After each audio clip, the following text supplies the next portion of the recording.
Yes. Jennifer Good wants morning, to share. everyone. We need. The time is now 9:55 a.m. I want to welcome everyone to our joint meeting council of the Brooklyn Family Support Service Advisory Council and the Brooklyn DD Council. So welcome again for another meeting. We know we have a lot of people coming on and already on, so our attendance is very high. So we are reminding everyone on a lot of housekeeping and procedures, because we do have to follow a schedule and we want to make sure everyone is getting that. So as my system is coming on and a lot of people are putting their microphones, I'm going to remind everyone to please keep your microphones on mute, please, at this time. Thank you. Thank you. And I'm just going to make sure everyone who's coming on that knows that we try to start at a serious time so we can get our regular business moving on. Once again, I will welcome everyone to another joint meeting. Let us proceed with housekeeping rules at this time. And I apologize. That's wrong.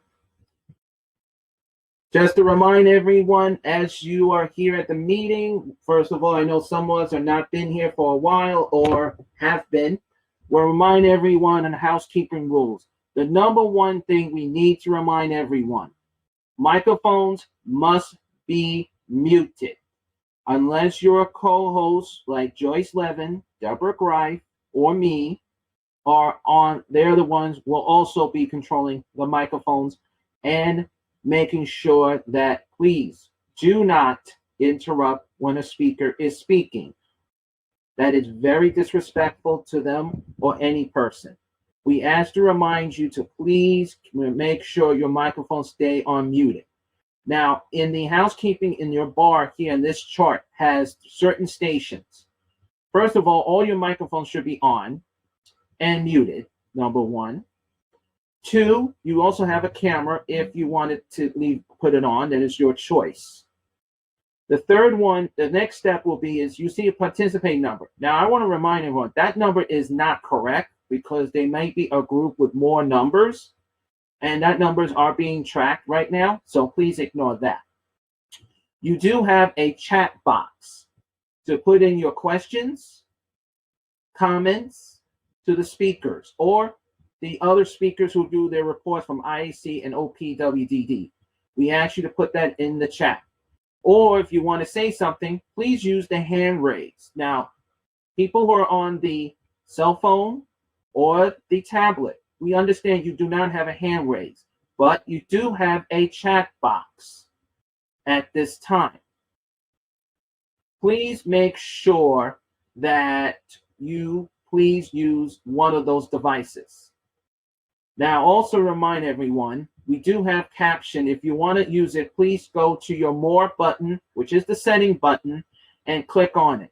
It is being noted in this meeting and is being recorded as well. So please make sure you see this question coming up. You can put it in the chat or raise your hand. You have the choice, but remind everyone, we will make sure everyone's questions are going into the speakers. So let me move on to our regular routine. And I remind everyone, please stay unmuted. Please do not interrupt when a speaker is speaking. Thank you. And as I see this, hands shaking, and remind everyone, please make sure you do that when you have any questions or comments. Now, before we do anything, we do need to have a few minutes of silence and a prayer. For as we're aware, we have lost some people during not just COVID but regular causes, and due to the war right now going on between Russia and Ukraine. As you're aware that we have lost a lot of families, friends during that, we ask you to have a few minutes of silence for them. Thank you.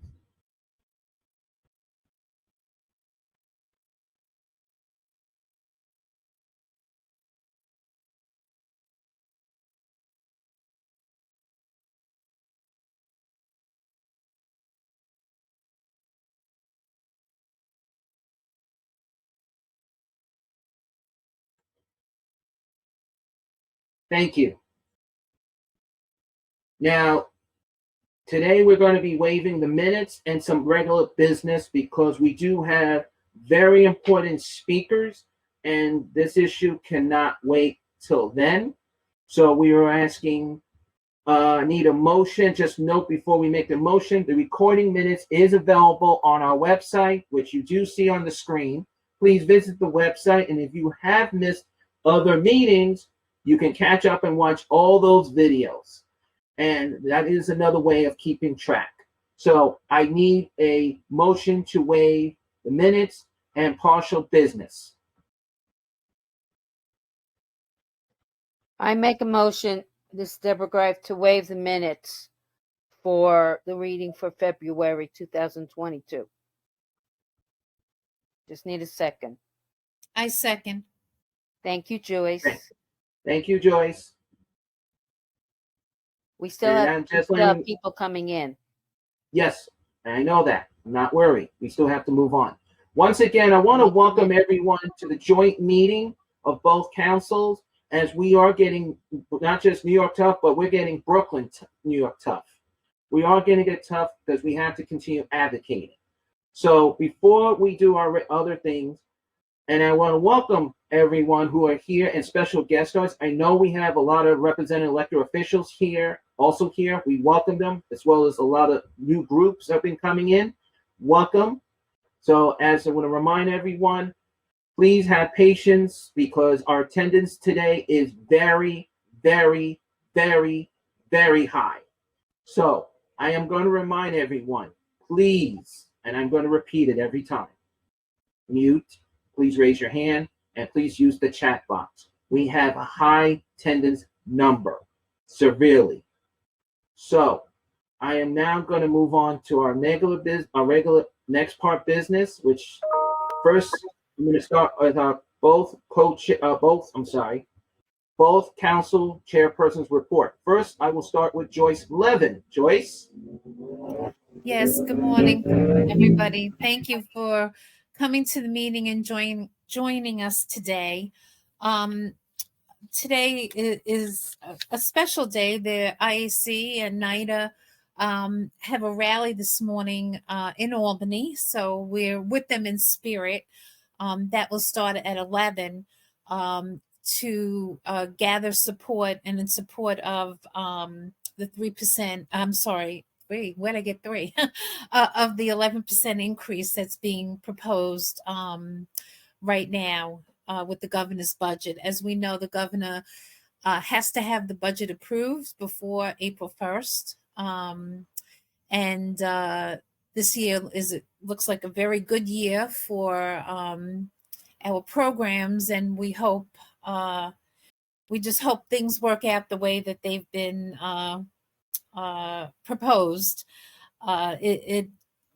As many of us who work in agencies know, the staffing crisis continues, and especially in residential, we scramble all the time to cover shifts and ensure the health and safety of the people that are served. And we have to become competitive. When Target is now offering $24 an hour, that's pretty difficult for us to be competitive with. And we do a lot more than Target, so we hope we can get there. I just want to also mention that this is now 2 years that we're in the pandemic, and over the 2 years we've all weathered a lot of storms out there, to say the least, and it's good to be on the other side of that.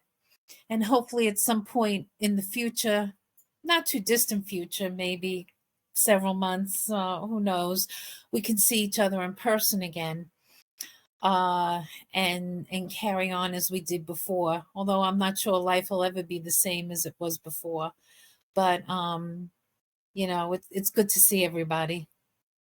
I also wanted to mention that we have a vacancy for the second seat on the IAC board.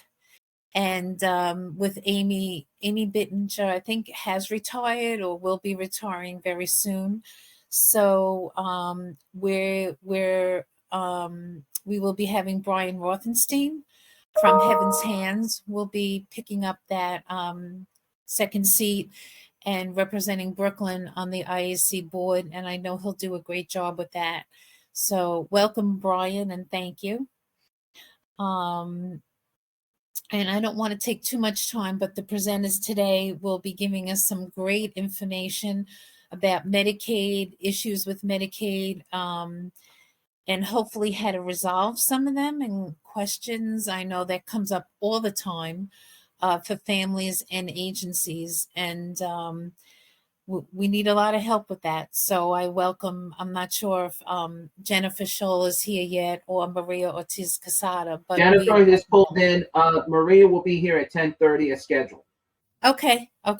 So we welcome them and hope that they give us a lot of good information. So I'm going to be brief today, Chris. So that's it for me right now. Thank you, Joyce. There is a question for you, but we're going to wait till we let Deborah do her report, and then we can go to questions quick. Okay. Okay, good morning, everyone. Yes, Joyce is absolutely correct about we need to make sure the governor passes the budget, but we need to make sure they don't do this as a one-time thing. It has to be done regularly. Yes, I know that I've heard, unfortunately, a lot of, and I understand direct care workers, if I would say, I could get more money at Target or Burger King. I've heard this regularly. But I don't have to do as much work. Well, not completely true. I've worked in those industries and you do have a lot of work. It's just different. But we need to make sure that they understand that our children are people and that we, after a while, we're aging. I'm no youngster anymore. I mean, and I have no shame to say it. Next month, I'll be 64. So I'm getting closer and closer I'm in the senior year. So I do want the elected officials to understand this is that with developability, it's a lifetime service. Also, I want to update something from the statewide advisory council. We've been looking at the ADM for reimbursement. Not enough. It was felt that the council has felt that we did not get enough parental involvement. We're not too happy with how it's been sent out or be sent out. Our new commissioner, we let her know because the chair of the statewide, Chris Palegia, who's from the Region 1 area. So we have agreed that when we have our next meeting in April, we are not voting. We're going to say no because we want it to be, there are things that need to be tweaked and worked on because we want it to be fair to, of course, the families as well as the agencies because reimbursement is a major lifeline, is a family support service that has helped many, many families. So I am not going to answer any questions about this because it's a very technical piece, the ADM, and we do have two excellent speakers. And yes, I did ask them because as a parent and a sibling who has family members with disabilities before the age of 22, thank God they taught me and I remembered how to always fill the paperwork out, but I'm going to let them explain to you. But right now, after this, we will have the next person on the agenda. Am I right, Christopher? Is the IAC, Richard Bosch. Am I correct? Hello, Chris. Richard, are you there? Give me a second because I'm here. I was waiting for Chris to say that's correct. Yes, I was trying to say, but before we rush Richard in, before we do that, there is a question for Joyce Levin and you, Deborah. Okay, what is it? And this is an easy question. Go ahead. The question is we're glad that Joyce and you both mentioned something about, and forgive me because she just realized she spelled a word wrong. So I'm just going to say she's appreciating what you both are saying today. And the question also for you, Ms. Greif, is saying thank you for your support. So the main word is they're saying thank you for your support and strength. Oh, is this for the direct care profession? That's one of the new groups. No, you're very welcome. Both Joyce and I. Yes, you're right. I'm the parent and Joyce is the professional, but that doesn't mean we both don't have our priorities correct. We care very deeply for not just my son. I care for every individual, and I know that Joyce does too. And our concern is to make sure that they have the right services, and because we parent, nobody lives forever, so we want to make sure that they all will be cared for the rest of their life. So thank you very much, and Joyce and I will continue to advocate strongly. Is that the only question, Chris? Yeah, that's the only one. I'm going to move on. But before I introduce Richard, just to let everyone know, our attendance is going to be a little more higher. So I just want to remind people as you're coming in, please keep your microphones on mute. Not you, Richard. Stay where you are because you're getting ready. I'm just remind people as they're coming in because our attendance number is severely high, and it's not the correct Good sign. number. It's Good sign. No, it's a new record one, I'm going to say, but I'm not saying the number because it changes every minute. So I am just going to remind people as you're coming in, please put your name in the chat. If you're a parent, elected official, or self-advocacy, please put that in the chat. If you have an announcement, you can do that right now. I think the agencies are doing that, but we will be doing announcements later on. So just let everyone know, stay tuned. At this time, I'd like to introduce our IAC, Richard Bott. Richard? Thanks, Chris. And as you said, you're extremely high. I think a lot of us are extremely high after this very dark period in our industry. And things are finally coming around. New governor, new commissioner who really understands our needs. The legislature is free to support us, and they've been great over the last 10 years. But especially, I want to point out and thank all of you who made this happen. It's a new era. So besides the self-advocates, the families, all the direct care staff, the administration who's made it through the pandemic, the state staff, from the DDROs and from central office. I think we're all in this together, and now we're feeling good. A lot of people say it's like a breath of fresh air that we have the governor and the commissioner. We do. So let's keep on a roll. I do want to note our legislative director, Winnie Schiff, said that she would be sending an email out to all the DD council chairs, so you could send out a link for a letter stating our priorities that you can send. So hopefully, Joyce, you got that from Winnie. If you didn't, I'll yell at her. So I'm not going to go through all the lobbying points again because now we're in the final days. And because we're in the final days, as Joyce said, that there's a big rally going on as we speak in Albany, and it's in person. Return to the good old days. I can't wait to walk around the legislative office building again. But the recent lobbying days, which was virtual, I think were very effective. We got to talk to more of the key staff and the legislator. We got to see more of them because the halls aren't crowded, and it was just they were more accessible. So thank you, all of you who participated. Just a quick summary of our major points now. Again, as Joyce mentioned, we're now looking at we're looking for 11% cost of living increase. The governor put in 5.4%. We all went, hooray, this is great. This is the first real COLA we've gotten in so long. And it's going to be more flexible for the agencies to use as well as funding staff who need the additional funding. But they've decided now to push for, instead of getting a one-time bonus, we're going to take that cash and put it into a permanent 11%. Not approved yet. Right now, it's the Assembly has put that in their one House bill. The Senate hasn't done that yet. So that's the one big push right now. 11% COLA would bring us back to the good old days when we used to get what they called retro trends and super trends, which helped build this industry. The other thing is that the Senate and Assembly have both included the Nurses Across New York tuition reimbursement plan or forgiveness program. And you're all going to hear more about that soon.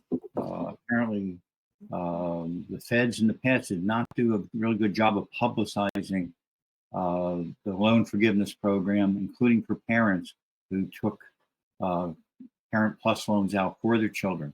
There's a webinar coming up on April 5th. I'll share that with the chairs if you didn't get it. But it'll be a great boost for a lot of us, including me, who's still paying off college loans for their children. So that's being supported by the Senate and Assembly, as well as the statewide healthcare facilities transformation program, which was giving money in past years for hospitals and medical facilities, but that will now be, if it's finally approved, will be available to our programs. The Senate has included in their one House budget the repeal of MRT 26. What that did was cut funds to Article 16 programs or put a limit on the number of visits. And if you went over that limit, then you'd be penalized. But the Article 16s, as you know, were specifically created back in, I guess, late 70s, early 80s, specifically for the people we serve. So they're looking to repeal that as we are. We're going to get try to get the Assembly to vote on that also. Another big positive the Assembly put in their budget is an increase in early intervention rates of 11%. It's the same 11% that the governor announced that she wanted for our special education programs. So it would be a big boost, and hopefully the Senate will include that also. As you've probably heard in the past, our special ed programs, 4410 preschools and Chapter 853 school age programs, have been suffering for years. Right now in the preschool world in New York City, we have over 1,000 children sitting at home with IEPs who cannot get a seat in a special ed program, in a 4410 preschool program. And that's because the staff aren't there. You can't bring the children in if you don't have the staff. Over 90 classrooms in the 4410 schools have closed, again, because they don't have the staff. And the reason they don't have the staff is they can't compete with the salaries that the Board of Ed gets. And good for the Board of Ed, but it's time we get the Salary Parity Act. The legislature, 100% of the legislature last year voted in favor of the Salary Parity Act, and it was vetoed by Governor Hochul, but fortunately we'll bring that back. The new commissioner of state ed, SED, is Betty Rosa, and she's the most supportive commissioner our programs have received since I've been in the system. Very involved. She understands the issues. She's approachable. So we're getting our hopes up there, but we need some immediate relief there. So the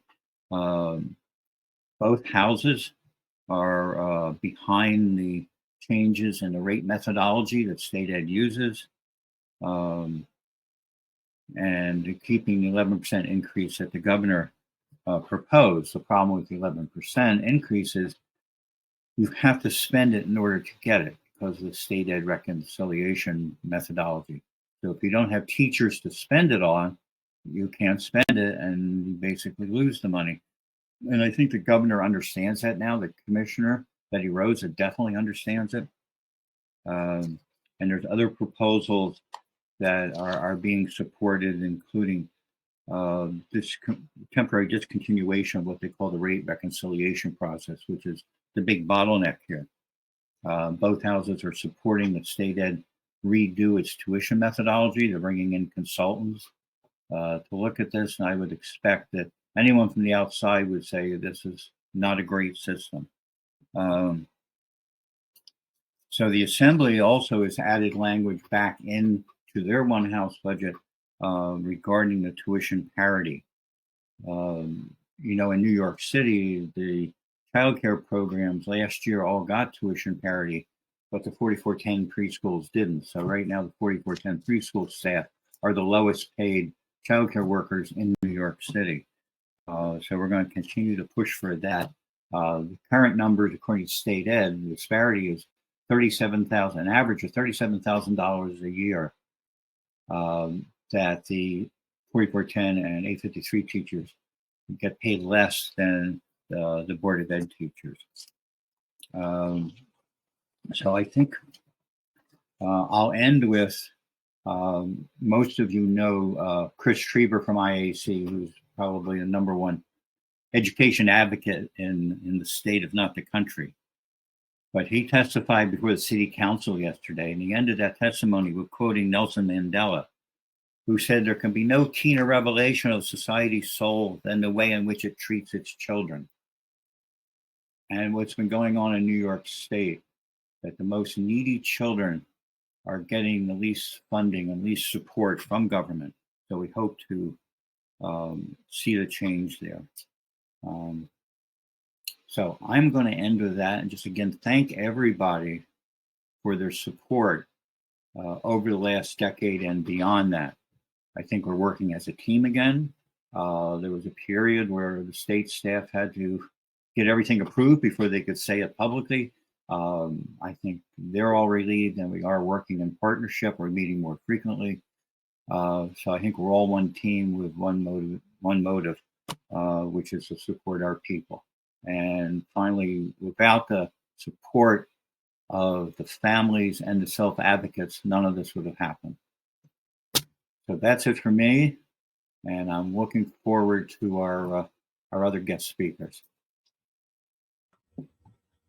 Thank you, Richard. Just to let you know, this is the first time I have to say there is no questions in the chat.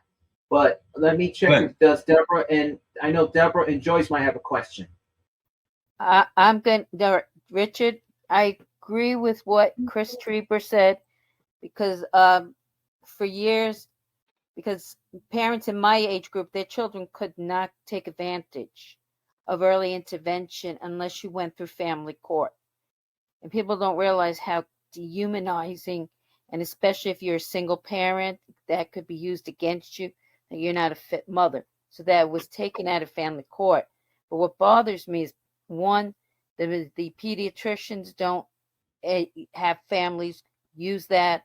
They went, oh, don't worry, they'll grow out of it. So what Chris Trieber said was 100 billion% right. I wish there was even more early intervention help, not just for where I wish my son could have gotten all that help, as well as many others, because even though I got him in a child development center 3, I think things could have been even better if we had that. So thank you, and I agree with you. We have to really advocate to make sure that our youngest ones get all the help they need, so it'll be easier in the future. I couldn't agree more, Deborah. When early intervention started in 1994 to get it out of family court, we put together a great service system. One of the judges in family court was Judge Judy, so she's having a great career being out of family court. Yes. But it was a great program, and unfortunately has not received an increase in funding since 1994. There were a couple of temporary glimpses of an increase coming, but then it was taken away. Hard to understand why. It's about investment in the very young children. It creates more service needs in the future. And the numbers are way down in early intervention, but I think we have the legislative support this year, that they are supporting an 11% increase in funding. And I'm hoping to see the program grow back to what it used to be. So thanks, Deborah. You're very welcome, Richard, because I've said this many years, and Chris and I are always on the same page about that, but I really believe that. Joyce, do you have anything you want to say? Okay. No. Thank you, Richard. We appreciate your report as always. Really do. Yeah. I do have one question, Richard, just to let you know, so you can let Chris know. I did attend the school bus rally on Sunday, and just to let you know, part of my testimony was already in. at that city hall to, credit fund to make it very, active, because every time, a lot of parents have said they want to advocate, get a school bus for their children who are special ed. And I made sure I said that very clearly. And the unions were actually agreeing with me. I had a very good crowd giving me applause, because a lot of people are like right now are frustrated with definitely with DOE, saying that why is the schools ignoring special ed and District 75 to get them where they have to go? Since now they took away travel training, it is very difficult for them to get them to the school, because right now our riderships and even on Cesarite has gone up severely high, which is a good high, but it's also not safety high. I will say it's a 50-50, but it's high. So I just want to let you pass that word out. Okay. Okay, Christopher, I think we need to invite. Thank you so much, Richard. Yes. I welcome. appreciate Yes. that you'll also be listening. We need to. Nina Bragensky, our deputy, is on. Nina, are you there? Yes, I'm here. Hi, Deborah.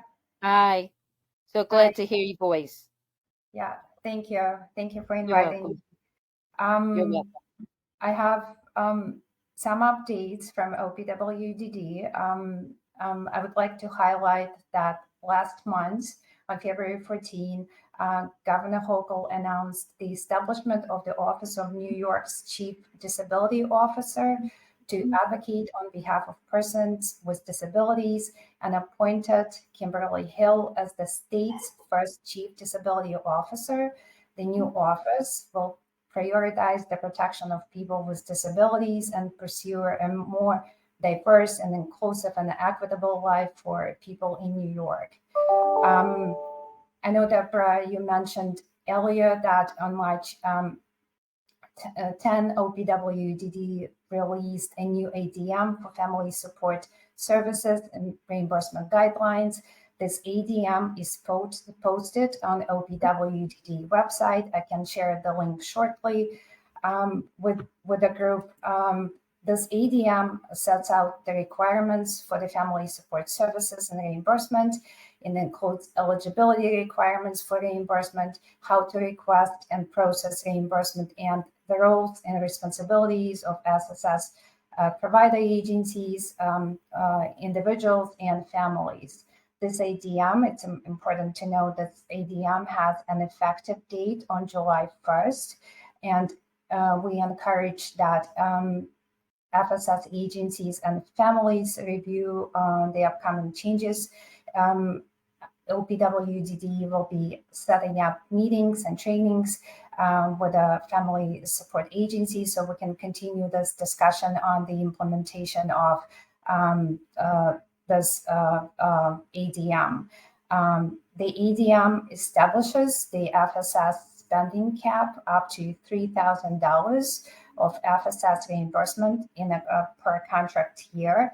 The contract year will run from July 1st through June 30th for New York City region. Applications for the FSS reimbursement must be made during the contract year.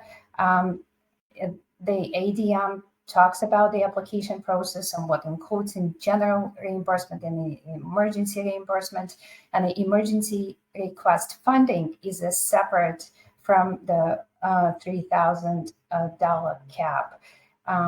If you have any questions, you can send an email to Family Support Services at opwddnewyork.gov.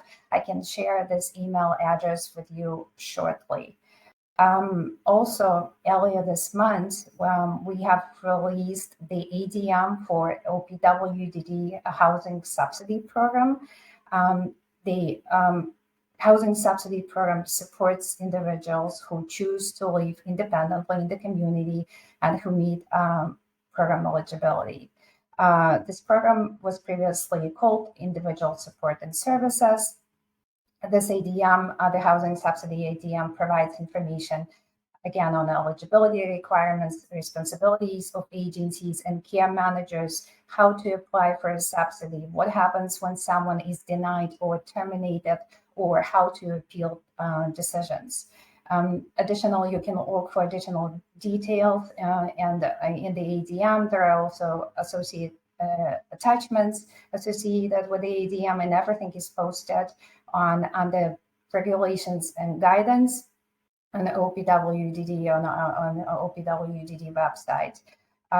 This ADM was reviewed by the stakeholder groups in 2021, and as a result of the collaborative discussions and meetings, several changes have been included in the housing program. OPWDD removing the limit of 25% of the units in a building having a resident receiving an OPWDD housing subsidy, and we created new process to request support letters for groups of housing subsidies. I also want to note an important piece in the ADM that for the individuals who are already approved for the housing subsidy and their level of their budget is higher than the maximum rent for the county mentioned in this ADM, individuals' budgets will not be modified or reduced unless they change housing units. I know there were a lot of discussions and concerns from the providers that the budgets would be, the grandfathered budgets would be reduced for the individuals. So this ADM clarifies that information, that people who were previously approved for the high amounts, their rent levels will not be reduced unless they change housing units. And I want to end that Richard spoke about the budget, that we are in the final stages of approving the budget, and the budget includes housing investments, addressing the cost of developing and accessing and maintaining housing opportunities for people with developmental disabilities.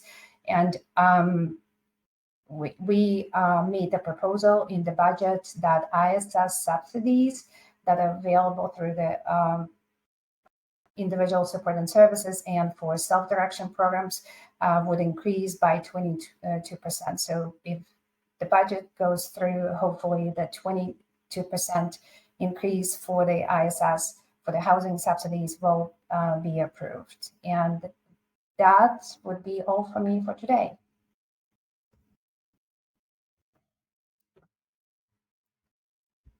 Thank you, Nina. I appreciate it. Also, we understand, like, these are the ADMs. We are going to ask, as they were supposed to meet next month, the statewide, and we will be asking them to clarify more on the reimbursement program, and also the housing. But but at least the ADMs are coming out, so at least we can review them. But I thank you very much for reading that, and I'm glad you'll be a lot easier, because the way they sent the ADMs, it was so hard to get to. So if you can send a direct link, it would be a help. Thank you. Absolutely. Thank you. You're welcome. I appreciate you here. Nina, this is Chris. Joyce, do you have a question before? Because I have one question in the chat. No Joyce questions. No questions at this time. Thanks. Okay, just checking. Nina, this is the very important question. Can you please, when you put that information in the chat, can you please make sure that information is available to on the chat? Because I'm trying to read the question, so forgive me. The question they're asking is can you please put that information, and if you have a chance, can you please put the front door information on? And I'm going to remind everyone that information is also available on our website as well. All right, sure. Thank you. That's the only question I have.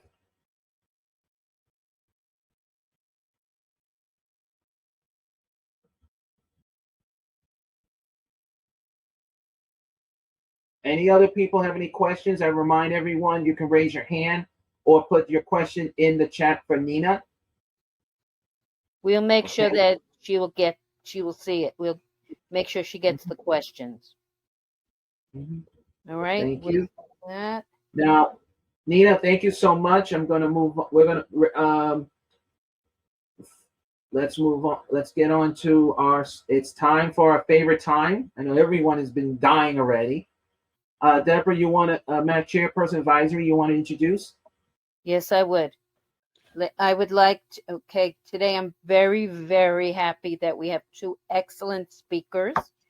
As you know, Jennifer Scholes used to work in our field, and by her expertise, knowledge of our field as the executive director of Disability Affairs Human Resources from HRA, it helps us, the families, as well as the care coordinators, because Jennifer knows how understand our population, but how to answer the questions.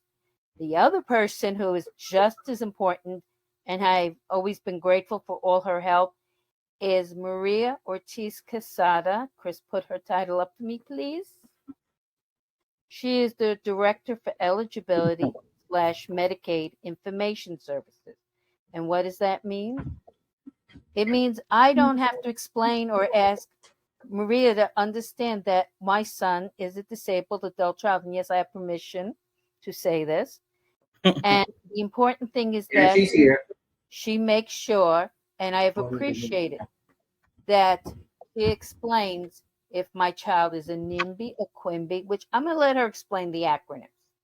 But the one thing I've told many of families, and I also tell the care coordinators, and I also sell them upstate in Albany.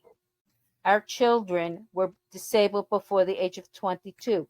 As you know, is a legal requirement to be qualified for developmental disabilities under the OPDD umbrella. Yes, it also includes other disabilities, but we're here in the OPWDD world today. Because of Maria and her understanding, I keep telling families, you don't have to do a spend down. And yet, every couple of months, I get the same phone call from the parents. I can't afford the $600 a month. Why are you paying $600 a month? Didn't you tell them your child is a what they call adult child survivor, which that program used to be known as the Widows and Orphans, has been in effect with Social Security since 1939. Of course, over the years, it's been updated and tweaked between advocacy and lawsuits. But we don't, and people don't, parents also need to understand, you're not getting the agencies in trouble because you don't want them, because Medicaid is the payer of the services. So I'm going to, so that I am so glad again that I have Jennifer and Maria here, and they both will have their presentations. And I did send them questions. Every question was sent to me. We sent out, we voted, but I am now, Jennifer, I know you want to share your screen with Christopher. So Chris, are you ready to help Jennifer? I'm always ready. I'm just waiting for you to. So I Go ahead, now, Jennifer. without further ado, Jennifer and Maria, take it away. And Chris, share the screen. Okay, so I just click share. Yes. And then I have Then to you find see your my PowerPoint where you are. It's the same way you do it on Zoom. Okay, there we go. And there we go. Okay, Yeah, it's loading. you seeing it? It's loading. It's coming. I can see it. I see it. Okay, It's, I want to see it and see you. How do I do that? Let me see. Oh, you want to see me or Chris? No, I just want to see the group. No? Yeah, you got it depends how you put the PowerPoint in. You see, because right now some people have it on a setting that they can see the people on the upper level, and then you can see yourself on your PowerPoint. But the only thing is your PowerPoint is a bit small. I think you forgot to put in the movie part. I don't know. Let me see if I can do something. As Jennifer is doing that, people, please check your chat because Nina is putting some information there. And I do see Maria Catiz Asada with a different name, so I want to say hello. We're glad you're But here, she's Maria. muted. But she can hear me saying, I'm glad you're both here. Thank you. Thank you. Whoops. That's Reni's email, my staff member that does training. So good. Oh, I see you. I haven't seen you for a while. Hi, good to see you. And thank you again. I didn't see you the last time I spoke. I spoke with the On the phone phone. because I am resourceful. I couldn't get into the camera. I understand, but you can see me. Yes, Yes, Chris I can. is Both, here. all of you, some of you. Yes. Jennifer. Well, Chris Chris. is sharing the screen with Jennifer to make sure. So yours all looking Jennifer, fine. if you can go into your slideshow, you can turn it, you can increase it, but you can also just ring it. Yeah, I want to show it, but you know what? I am going to, I'll just talk for a little while and then I am going to stop sharing when I go to Maria's. And I don't think I'm going to be able to see you. I don't know how to make sure I can see you. I can see my slides, but I can't see everybody. Let me see if I do I can this. definitely see everyone from my end. So I'm just Yeah. going to Well, it remind depends on everyone, the size of the once screen. Jennifer is finished, Yes. then Jennifer will introduce Maria. And then once they're both done, then we'll go to questions and answers. So we ask everyone, please hold on to your questions until they're finished. Because it might be a question, might be for Maria or for Jennifer. We want to make sure they're both finished. Okay. So Ladies? I can't see all you, but I'll just get started. So, Mhm. and are we going till the end or how much time do we have? I didn't ask before. How much do you want? Ladies, chairpersons? I'm giving you a full hour if you really need it, both of you. Oh. Okay, well, we'll see. We'll see Well, we how want to make sure we have questions. Well, do your presentation, and then as we see if we get a ton of Yeah. questions. But before we go on, you did get all my questions. Am I correct? We got all your questions and we'll see Yes. what we can cover. I tried to build in some answers to this within what we're going to talk about. And I'm going to speak briefly at the beginning. I know a lot of the questions were Medicaid, so I'm going to really let Maria do a lot of those questions. But I'm going to kind of shape this around what we do generally. And so I will talk about some of the services that we have at HRA. And then at the end, after Maria goes, we'll talk about resources and places you can go to get information. So welcome everybody. It's nice to be back with all of you. I left the DD world 7 years ago. I'm now the Executive Director of Disability Affairs for the Department of Social Services.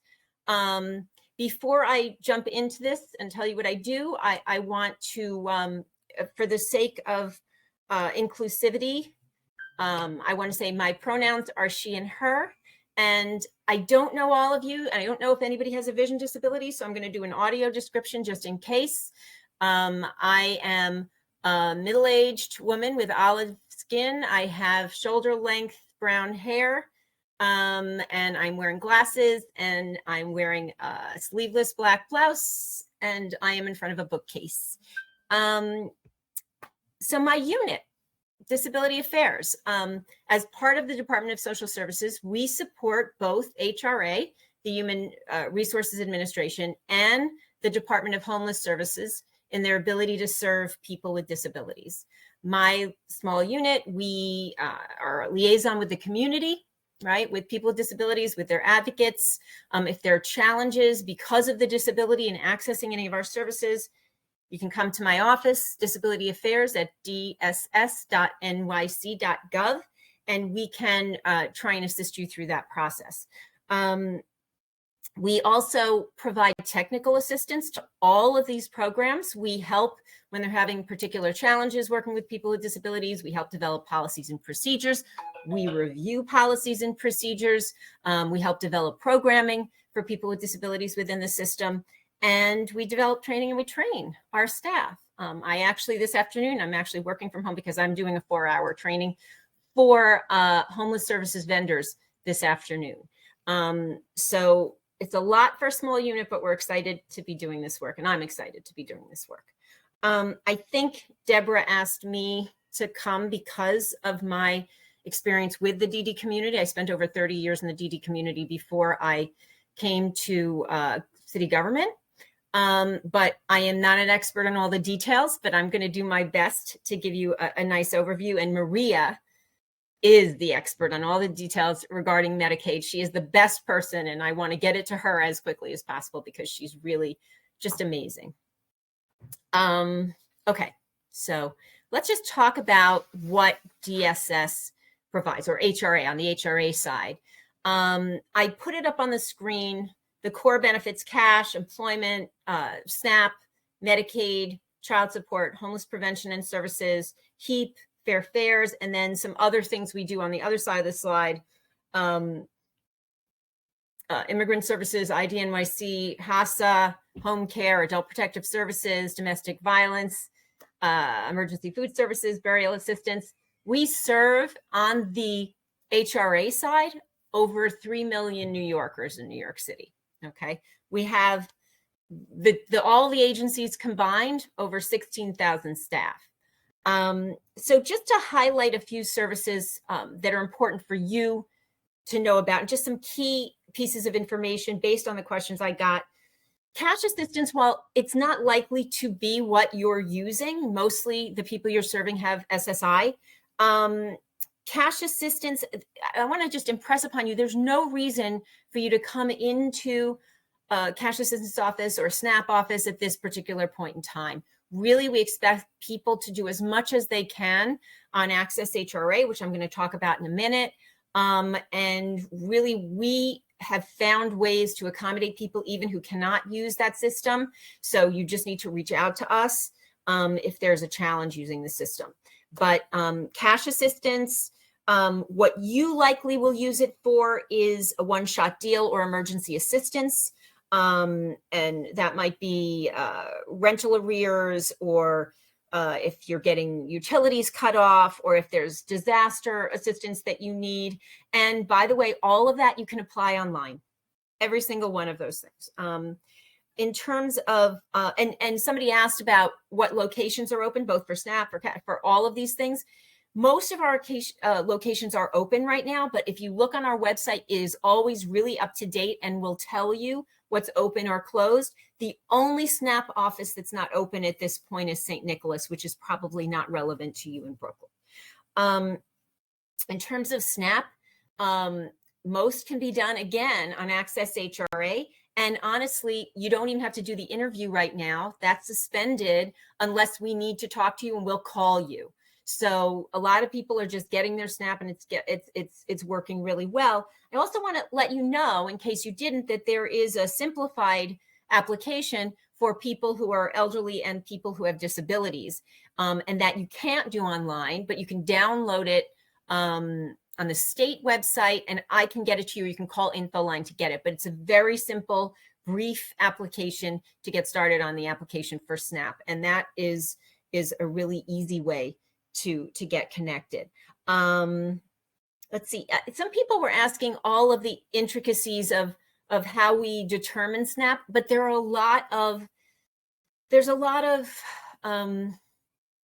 a whole back end that figures out what a SNAP benefit would be, and it depends on a whole lot of different things. So I can't go into that, and what you need to apply, if you go on Access HRA, as you start the process, it tells you everything that you particularly will need.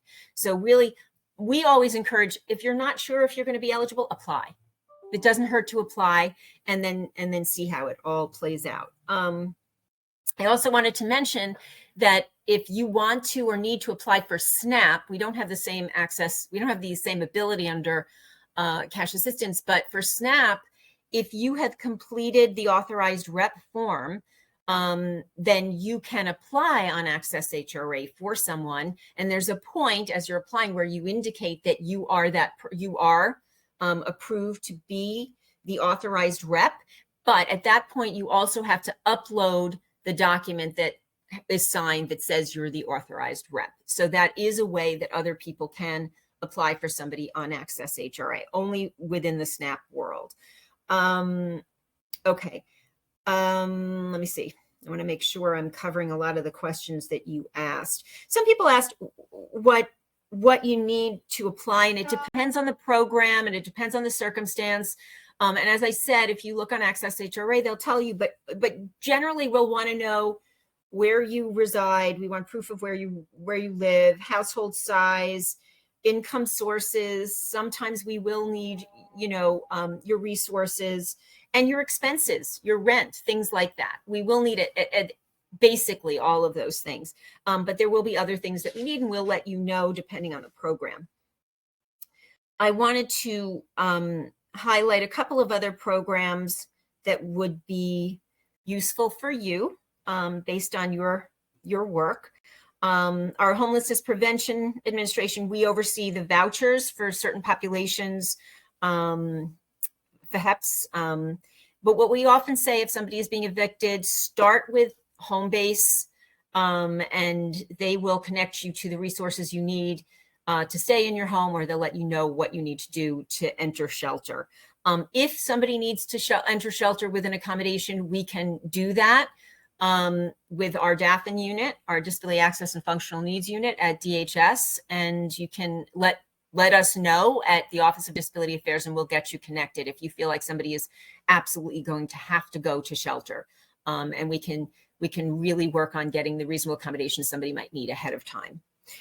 I also wanted to mention with homelessness prevention that we do have a source of income discrimination unit. So if anyone feels like they're being discriminated against in their housing because of the fact that they get SSI or they have a housing voucher, that you should contact us about, and we, our unit and the lawyers that we contract with will work on those cases and talk to those landlords and follow up on those cases. So please reach out to us. I have at the end of my slides resources and how to reach out to us for that.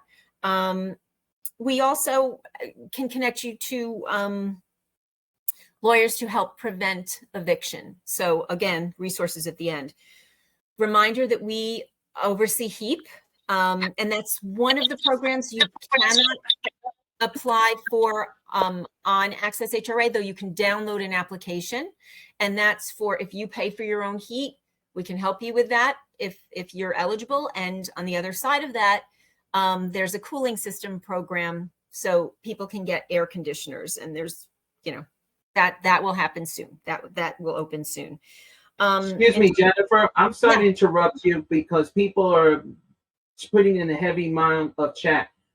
Your PowerPoint has not moved. If we're not going to use it, can we take it off? Because some people are getting feel like they're losing their screen issues.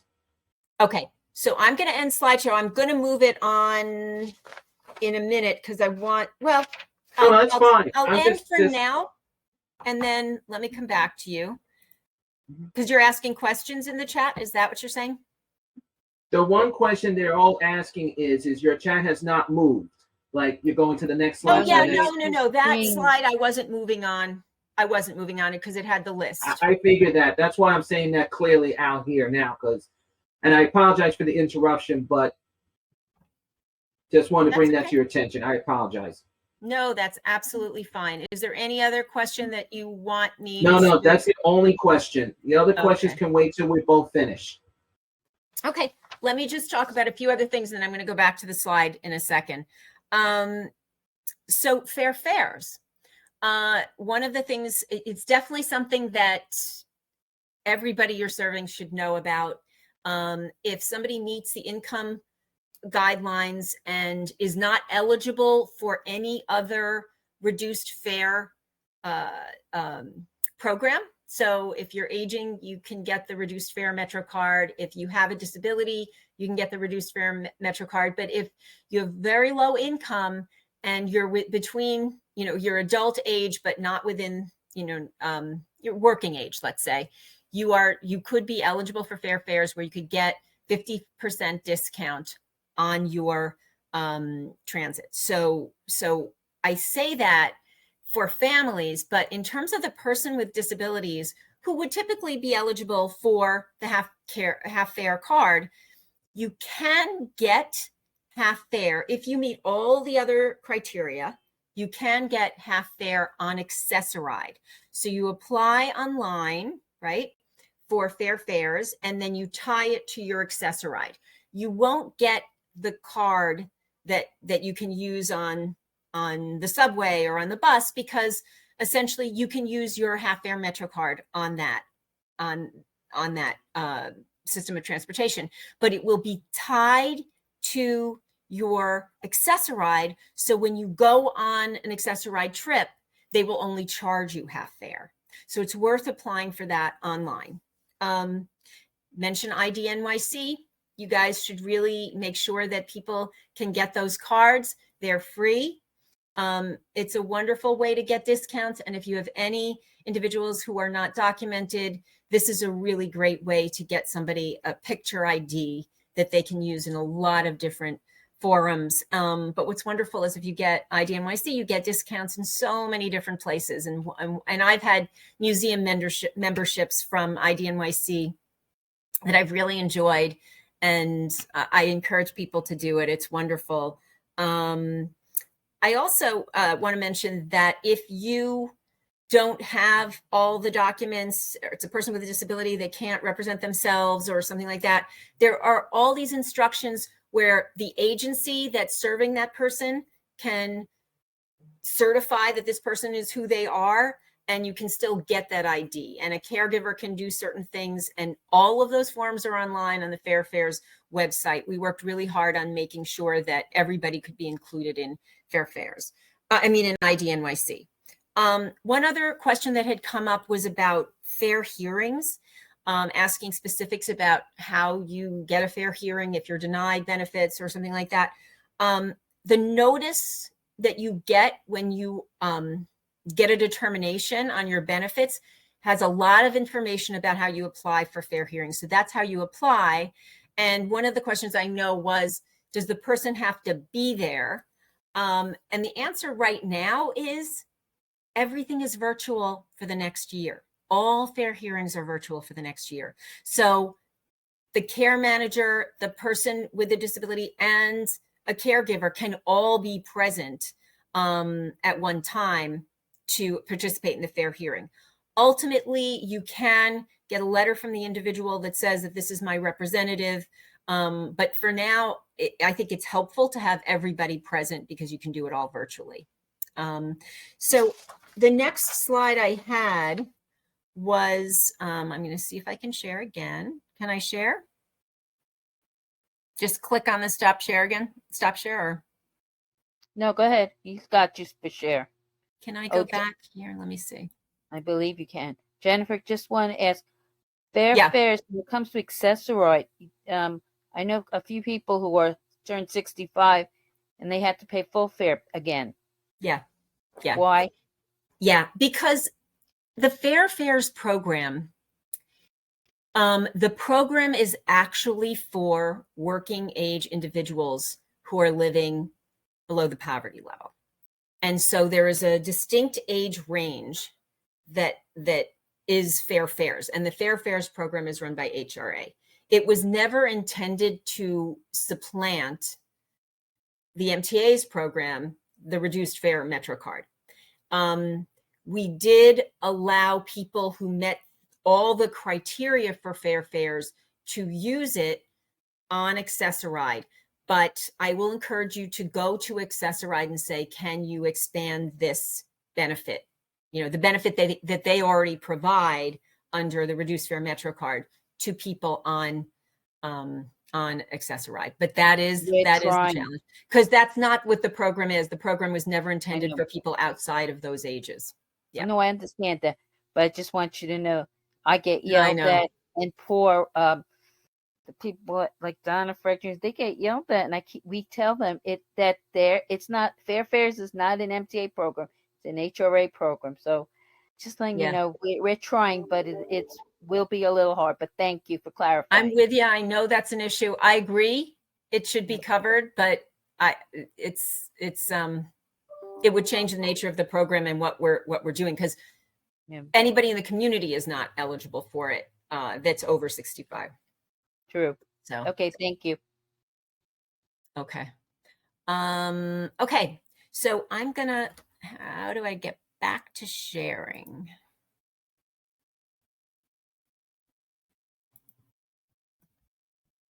Okay. Let's see. Looking for the PowerPoint. It's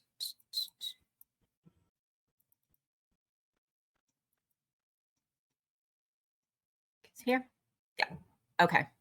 You got it? You got it? Yep. Okay. Okay. So screen. Okay.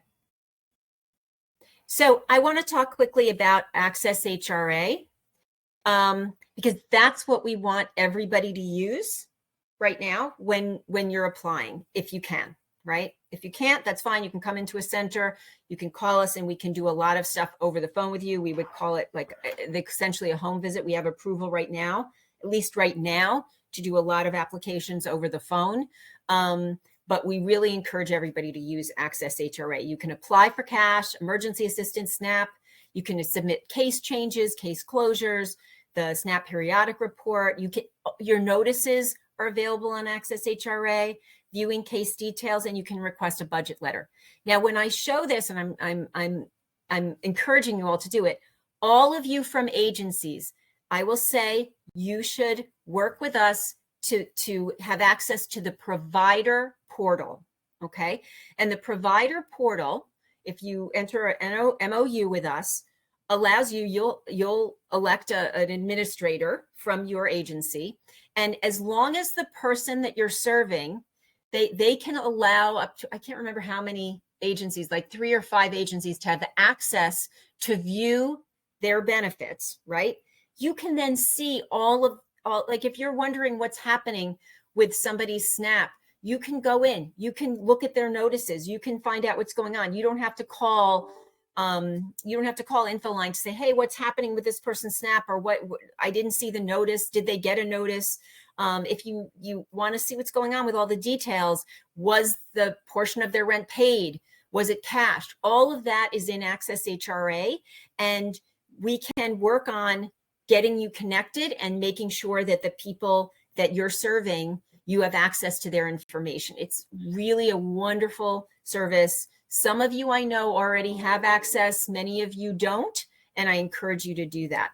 The one thing, and Maria will talk about it, you can't apply for Medicaid through Access HRA, though you can print some forms and print the renewal on Access HRA. So Medicaid will not be on it, but all these other things that do support people in the community will be.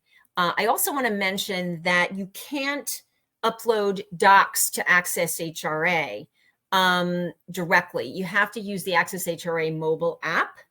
And so any documents that have to be submitted would have to be used using the mobile app. So I'm going to basically send this PowerPoint to you and let you share it so that you have this information, but it's really, really important. And you can, for somebody else, as long as you have the case information, you can upload information for them through the mobile app. Okay. I am now going to turn it over to Maria. And Maria, you want me to share your PowerPoint, right? Whoops. Hi, yes, if you can, but if you cannot, it's okay. I can send it later and they can forward it to the chat, right? No, I just have to I find mean, it. if you cannot enlarge it, and it's okay. I'll share I'm it going to at the remind end. Jennifer and Maria, as you're doing the transition, I'm just going to remind people, because they're already raising their hand. As a reminder, everyone, we're asking you to hold on to your questions until both speakers are finished. So I do see your hand. Your questions will be answered once both speakers are finished. Please, at this time, we're reminding people to keep your microphones on muted so both speakers can finish their presentation. And I do appreciate people are putting their questions on the chat in the private end. Thank you very much. Maria? Hi, everyone. Good morning. I have to apologize. I usually do not do. I know there's a new format now to identify yourself. I'm just gonna say how I look, which is like almost shoulder length hair. I don't wear glasses to all the time, but I do wear glasses to read, so I have to look at the PowerPoint. I work for HRA since 1982. Oh my God. And for this unit, the Director of Eligibility Information Services is a community unit. I have been in that unit since 2003. And the reason I'm here that long is because I love what we do to assist, such as what Deborah mentioned, to assist not only the disabled, all the populations that receive Medicaid, whether they are disabled, whether they are MAGI, which is the new language. So my unit is a unit that does a lot of different things. We, in the PowerPoint that I have, I speak about the unit here. So we do have an ombudsman unit within EIS that receives calls from providers all day long, providers, agencies that assist consumers in doing Medicaid, OPWDD agencies, such as the ones attending this meeting, clinics. Everyone calls a unit what to inquire about Medicaid cases. And in many instances, a lot of those inquiries are forwarded to the program. So I would say, for example, we are in March 23rd today. We already have over 5,000 calls because we track those calls. And out of that, I would say almost 1,000 has been referred to the program. Not that there's a problem with 1,000 cases. We are doing also a project, which I didn't include here, and I'll tell you about it briefly so you have an idea. Jennifer mentioned Oriya and the immigration unit. We provide a waiver letter for people on Medicaid to get the fee waived for citizenship if they becoming a citizen or if they are renewing their green card. So I took on that project through the mayor's office, through legislative affairs, through the people that work with Jennifer, to assist those agencies and consumers to a centralized unit to get these waiver letters. And believe me, it's growing. So a big, large number of those calls are from consumers receiving Medicaid and the attorneys, and sometimes the advocates. Sometimes what I had asked was for the advocates to call with a consumer, but it's kind of impossible. I do not have voicemail in my unit. Some of you may get a message when you call, and I'm going to say the number right now because I know there's some people in this group that may not have it. When you call 929-221-0865, that's our main number. So in that number, if you are a Medicaid provider, and I'm pretty sure a lot of you are providers in some capacity, the agencies and reps call to get information on those Medicaid cases.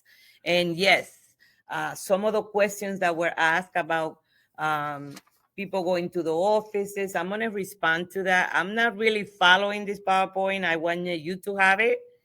And Jennifer, you don't need to, like move those slides around because I am going to speak on it. And like I said before, I can forward it to Chris and Deborah, and they can put it on the chat for people.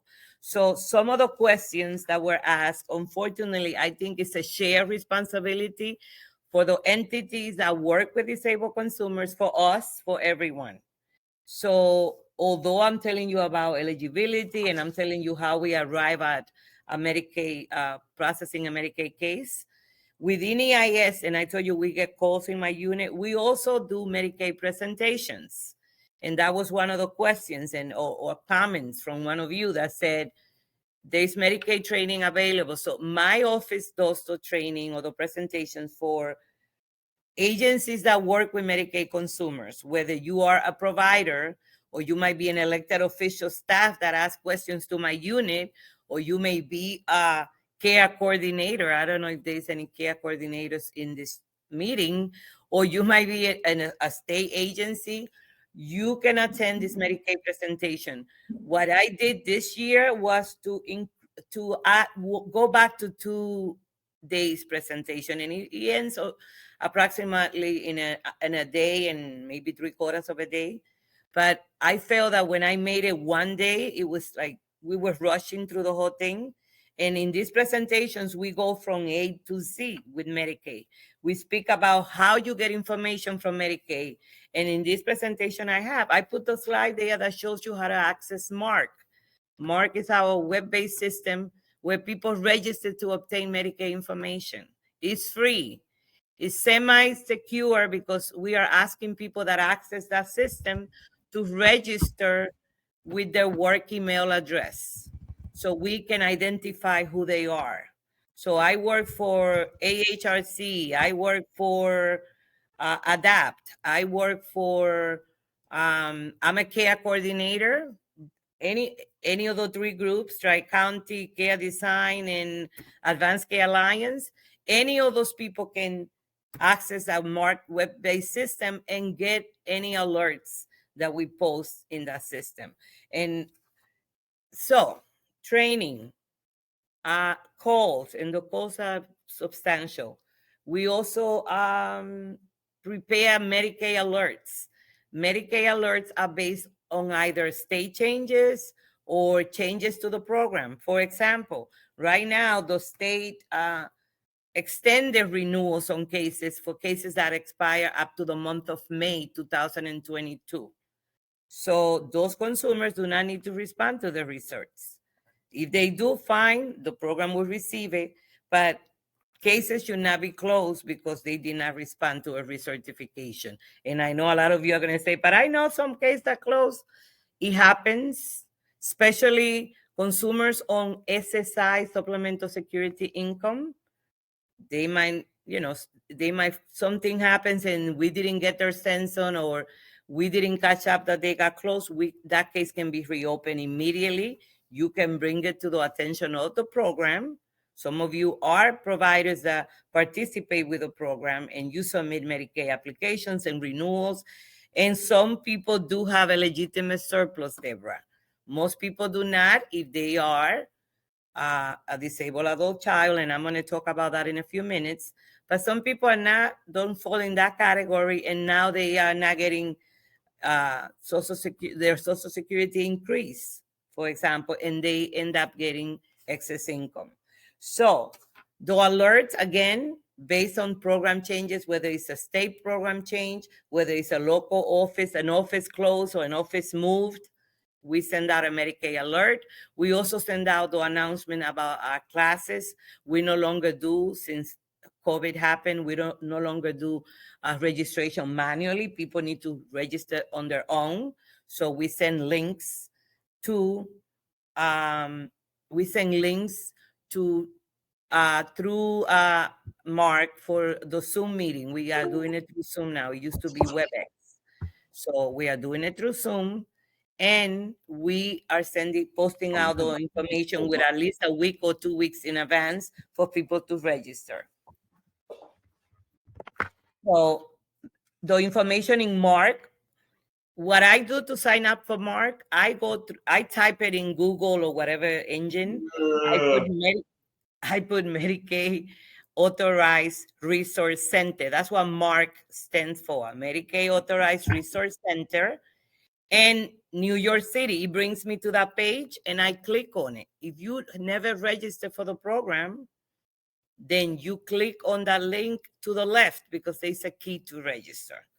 And I would say, please register. For example, the poverty levels, were updated. The federal poverty levels were updated recently. There is a financial form, it's called a MAPDR01 that the program publishes, and we are in March. It's been published like 5 times. Why? Because different things have changed, especially with the federal poverty level. We never get it right away when at the beginning of the year. So it's posted in MARC right now. So anybody wants to know what the Medicare Savings Program new level is, they should be able to go to MARC and see that level. Go and look for desk aids and look, or in financial information, and it should bring you to that item. If people do not use MARC for at least 6 months, you get an email and you just look at the email and don't click on the actual MARC system, you come off the system. So you may need to re-register. So again, it's important though. There's an email address to register, but I prefer to do it typing the name in. But in the PowerPoint, there's 2 slides regarding MARC, and you should be able to access it once you receive it. One of the things I would say, and I know Deborah spoke about presentations, is vital that people that work with Medicaid consumers come to these presentations. We don't charge for them. We do it every month. In some instances, I would say if you came to a Medicaid presentation in March, for example, and you just began working with the agency, do not come back right away in April, because you kind of work a little bit with the program, and then things are going to click. That's how I learned Medicaid, by answering calls, by researching, and then I understood. I started working with OPWDD. That's how I met you, Jennifer, and I met you years ago. I've been doing presentations I used to do in Milton Erfarb and Vera and Wanda Williams. So I know those people. So when I come across a case that has a problem that I think OPWD should be involved, I forward it to them. The same with them. They may ask me for a case with Medicaid. When you call my office and you need assistance, we assist you to the best of our abilities. So I'm not going to go over all those slides. Like I said, Medicaid eligibility, how we determine that. But one of the questions that was asked, because it's here.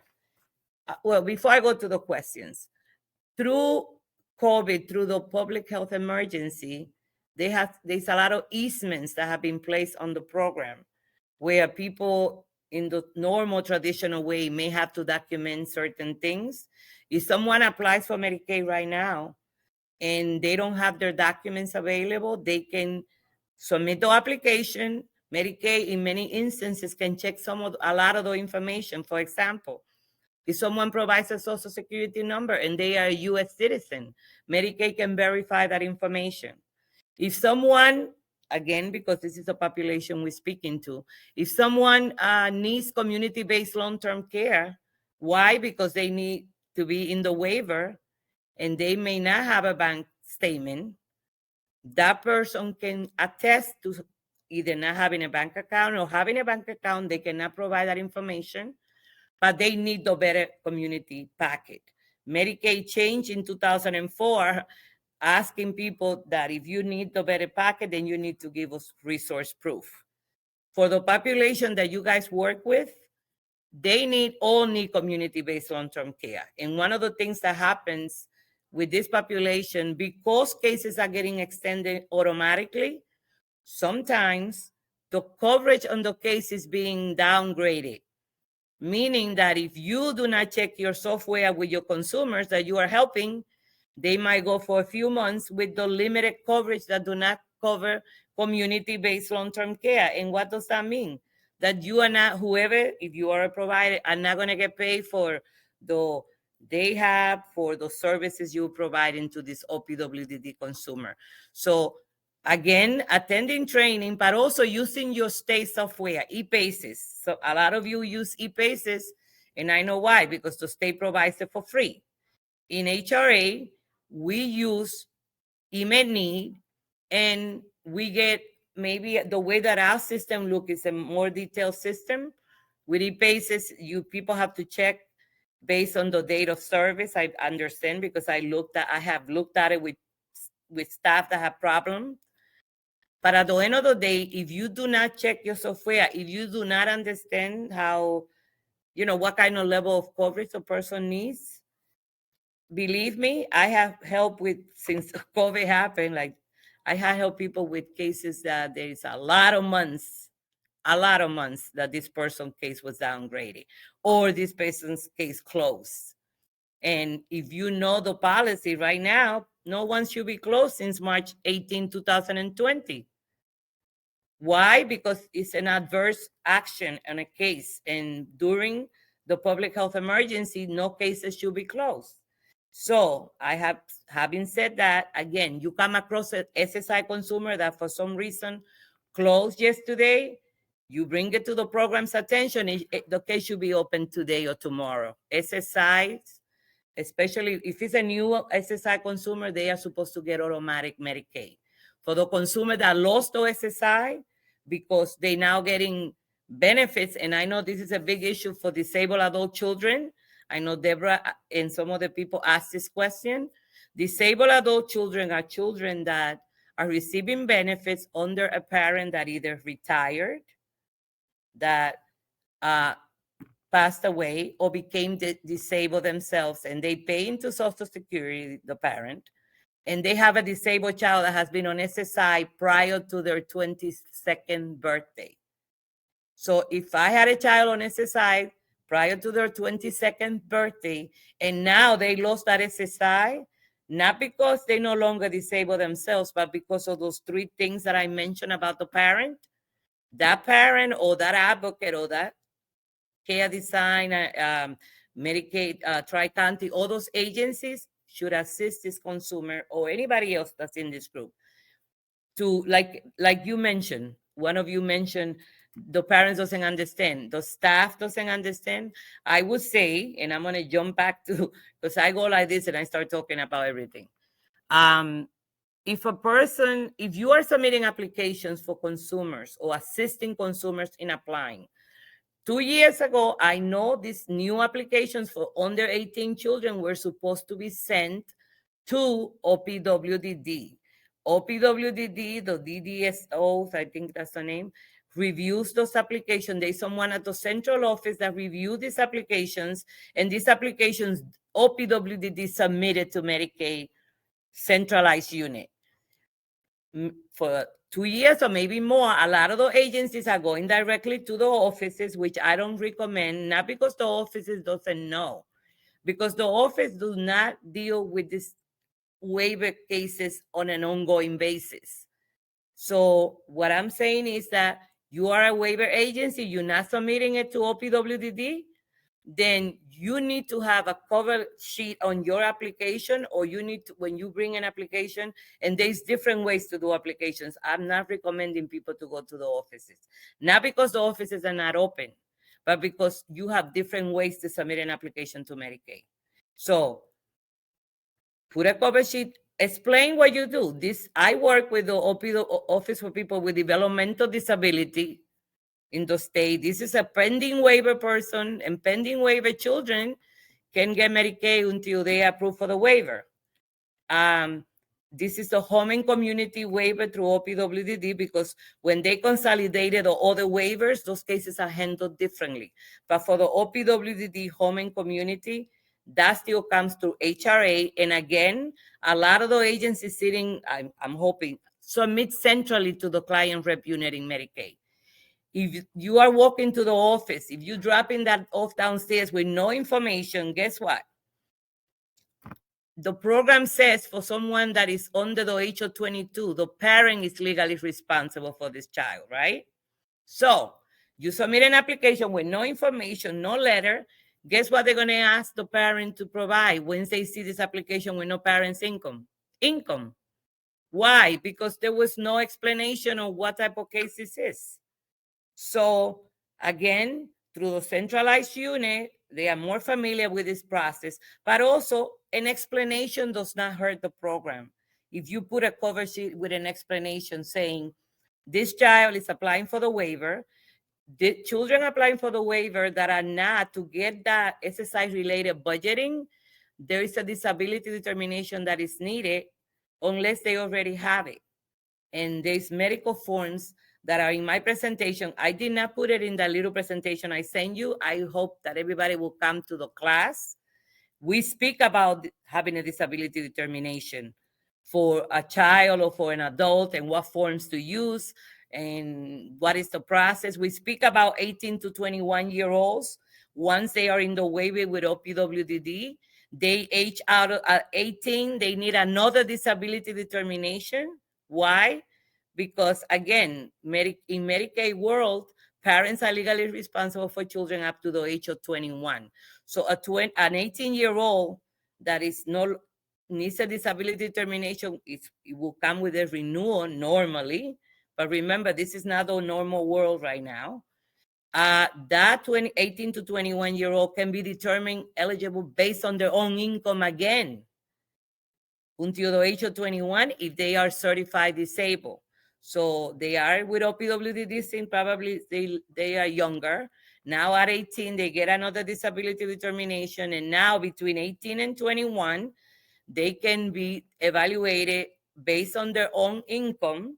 It might not be any, or maybe now through the parent, they're going to get some kind of income. But again, explanation, attachments is important for the program to understand what is it that the agency is submitting. And for agencies that are approved, they submit to a centralized unit, and I'm going to give you the fax number. I do not want you to start faxing applications there until you ask to be approved. And in the PowerPoint, there is a slide that mentions Ms. Janara Glover, the Deputy Commissioner, who you can send a letter to asking to be approved to submit centrally. What do you need to be approved to submit Medicaid cases centrally? You need to say what type of work you do, the population that you serve, approximately how many cases. Usually they try to get agencies that have a big bulk, but for many years now, I spoke to the Deputy Commissioner in this program since I've been working with OPWDD, Ms. Lane, and she agreed to approve agencies that work with this population. Why? Because these are very important and vulnerable cases, and you want those cases to get approved, the way they're supposed to be approved. So the information is there to become a centralized submitter. Their number, fax number is 917-639-0731. Once you are approved, not before. But the good news is that let's say you are not approved, you're not seeking that at the moment. You can also fax an application. There's a consumer number to fax applications. And it's usually consumer with the assistance of someone. They're going to do this. You may not get a response from the agency because it's not the centralized number, but it's available and the application can be faxed to the initial eligibility unit with that same cover sheet explaining what type of case. And that number is 917-639-0732. So initial eligibility 0732 for anyone that's not approved that's assisting a consumer or the consumer on their own. But I'm going back to the knowing the program and learning the program. If you are an agency that works with consumers, this population especially, that's so important, you should be assisting them in submitting that application. It breaks my heart when I get people calling my office that someone send them to my number. Thank God I don't turn people away because, and how did you get my number? Oh, this so-and-so gave it to me. So-and-so was supposed to call with you on your behalf. And I tell consumers this, is she gonna get in trouble? I say, they're not gonna get in trouble, but that's not an issue. The issue is here that you are calling my office. You may not know how to explain all the information that we need to understand. And it might not be Maria picking up your phone. And we speak to agencies in my unit, except for that process that I told you with the letters. Yes, a consumer calls me. Yes, I'm going to speak to them. We are going to help them. We are going to decipher what the issue is. But for me, the agencies that are supposed to be assisting these consumers should be doing this. And this is why my job has grown so much. Because yes, you can call my office. We will look at the case for you. But again, we will look at the case, but you need to understand what is it that you're asking us. For example, I know about DAC. Some of my staff may know about DAC. And we might just be telling you, oh, this case is lapsed or this case is downgraded. If you are the provider, the agency, the rep, you should have done your homework. Check your bases. What is the problem? Speak to the parent. Do Medicaid need some type of information? Remember, there's easements on documentation, but if the person has it available, you could submit it on their behalf or assist them in submitting it. There's also an on-the-care unit in Medicaid where these coverage upgrades can either be emailed to or faxed to. And I just realized I did not put their number or the link to the email, but I am going to send it to Deborah and to you guys so you can post it again on the chat. So can they process all the applications, hundreds of applications timely? Sometimes everybody is going through changes and they might not be processed timely or something happened and they didn't get it or the fax. you can call then us and we will walk it through to that unit. We will send a referral to them saying, Ms. Grife, I'm just using you, from this entity submitted this documentation, and this case needs to be upgraded, and it has to be upgraded. She told me and I verified in the system, it was downgraded in December of 2021. It's important for you to know what is it that is needed on the case. You would not believe how many cases we send to be upgraded. And then there comes the agency a month later, a few days. Oh, well, they did it. Thank you so much. But they didn't cover 2020. And in some of your instances, guess what? If the program made a mistake, you are entitled, the consumer is entitled to get that coverage corrected to 2020. But if you didn't say anything, we might not have looked thoroughly because we are doing a million things. There goes the case, and guess what? The agency is not going to get paid. I don't think you can just say to the consumer, pay me out of pocket. It doesn't work that way. So there's a problem. So we cover all these things in our presentations. We cover it when we speak to different agencies because we want you to have the information so you can better serve your population. I'm just scanning through to see. I know that Jennifer spoke about fair hearings, but it was related to the program. But the fair hearing unit, by the way, has been great in Medicaid through the pandemic to assist us with all those older cases. And believe me, all the cases, they have a conference unit that they can do this. So I don't believe in telling people, go for a fair hearing when I can resolve something. But I do forward that information to the conference unit and the manager and explain to them, this is what happened on this case. And, the person needs coverage to 2020 and it hasn't been resolved. So again, they've been wonderful. You guys can also call the conference unit when you have an issue with a case. There is a process in place for years now where I think I don't remember if it was called a resolution. There's a process that they will look at that case prior to a hearing. I know advocates do it all the time. I do it all the time. Ask the conference unit, this is what I see the issue.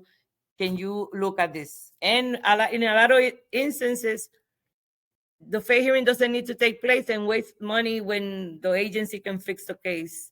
Because to me, that's money that doesn't need to be spent on that if it can be fixed. I'm scanning through my paperwork.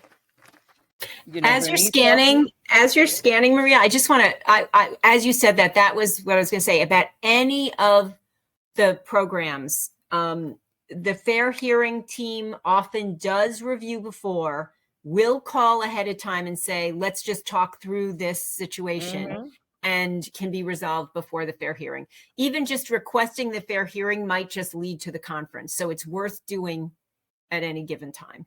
Yeah. Exactly, because right. And thank you.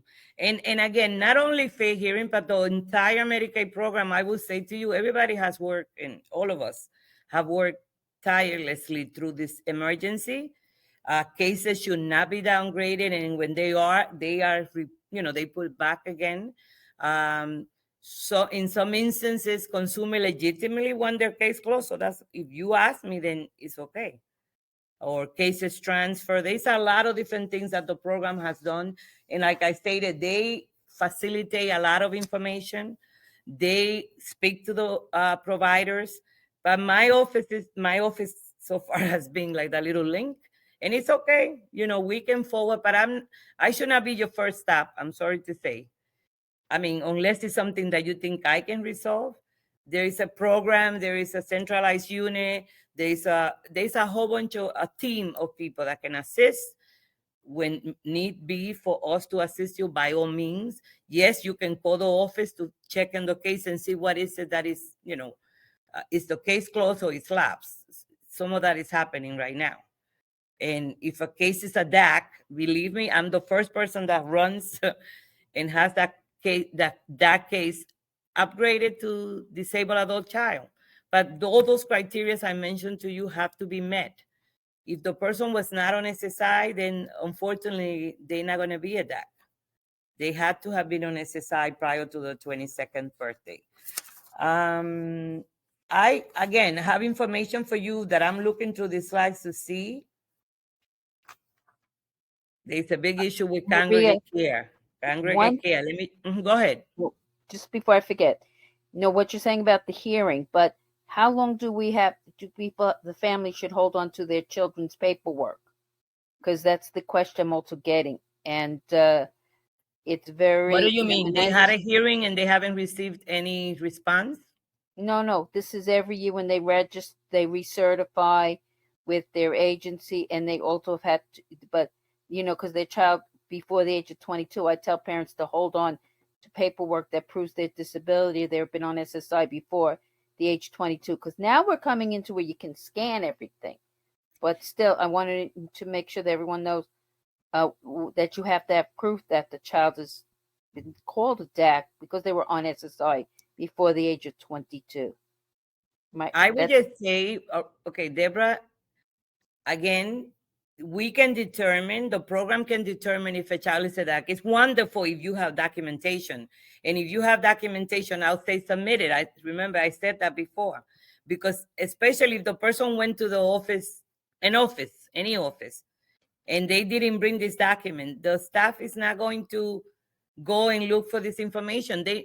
It's not that they're not familiar, it's that they don't do these cases all the time. They don't do DACs all the time. That's an exception to the program.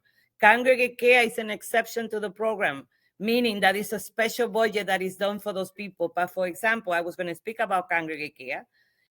I don't know that your facility is a congregate care. Somebody told me, oh, well, can the city look it up? Excuse me? You got a letter that says what level of congregate care. If you do not submit that letter to Medicaid, Medicaid is going to see an excess income consumer, because your award letter normally do not say, or in our screen, it doesn't say that. It says disabled as of this date, and if they're getting $1,200, that's what it says. So our staff needs that letter that says Maria is residing in this, it might say OPWDD congregate care facility, because that's the level 2, and the level of the congregate care. And yes, the program can fix that or adjust that case. But if the program doesn't know about the congregate care, I have gotten so many of those. That's what I'm going back to saying to the agency's rep. You need to understand all this. How do you understand it? We never learned the program fully, because right now there's maybe changes soon and we need to learn those changes. But the basic stuff, congregate care, that's for the entities that work with this population to understand. And we cover this at the class. What is a congregate care facility? What is a disabled adult child? What is the Medicaid buy-in for working people with disabilities? That program is wonderful, and it's not that many people using it. Why? Because people need to promote it. We promote it in our class. We promote it, and I know Jennifer is promoting it. But again, the information. And the advisory council has done it too. I'm sorry? The advisory council has been doing it on our website when you guys give us the information. So I want to make that clear for the record, because some people are saying that question in the chat. But we do have a lot of questions. Can we, because I have some questions. I'm going to stop right now, because again, I think I answered all the questions. If there's one that I didn't answer, please ask me. But the way I put this presentation together was a little bit of everything, because I wanted it to answer all these questions. But again, I want to leave here with two important things: presentations and Mark. And also my office is available. But I walk people through the program. I connect them with the right people. Then I hope that they start walking on their own. But if they cannot, I'm always there, until I retire. We are always here to assist you. That's what we are here for. This is a Department of Social Services. But again, the agencies that work with this population also need to avail themselves of the information, so they can come back and say, listen, my person is this and my person is that. Especially if they go to the wrong place. That's absolutely correct. And I'm very appreciative. Before we go to questions, I just want to just say a few things quickly to highlight before we go to questions.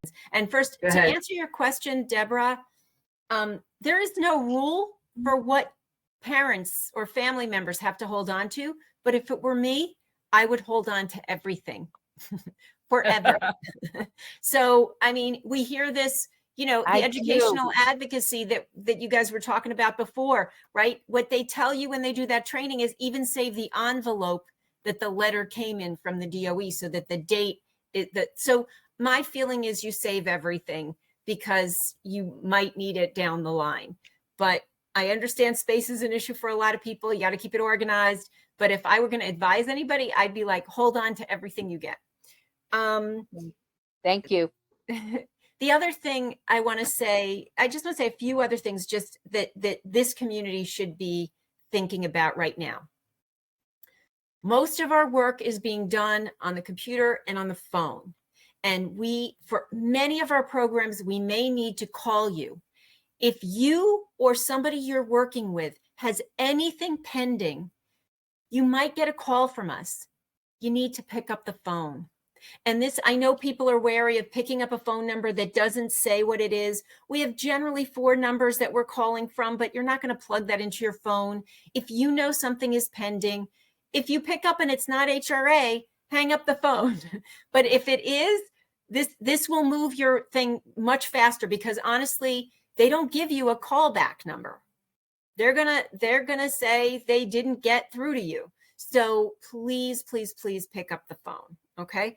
And by the way, we have tried to make sure that all of the entities that the phone carriers stay HRA, but we have no control over that. Some do, some don't. So if you see a number you don't know, pick it up. And if it's not us, hang up.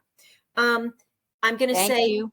all professionals in this field should attend Maria's training, right? Every professional should understand Medicaid. And the best thing to do is to attend her training. It's fabulous. You get a great packet out of it and you get access to her staff post training. So I want you to think about that. I also want you to know that the outreach team at DSS can do trainings on particular types of programs, or like I pulled their slides. They have like 30, 40 slides that they do. I just pulled a few of them and rejiggered them a little bit, but they can do a full training for parents, for families, for staff. You can always invite them to do it. I put in the slides. The last 2 slides in my presentation are some program contacts and then some general contacts. And I put DSS outreach in there. Now, there is a phone call every other week now from our commissioner talking about changes in the system. If I were working in an agency, I would say at least have one person on that phone call every 2 weeks to hear what's happening so that they can share it with the group.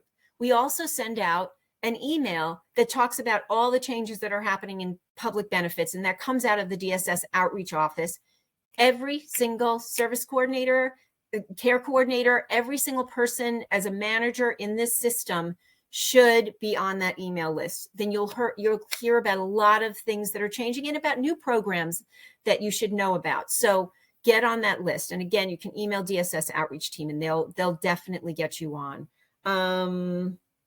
Yeah, those are the things I wanted to share.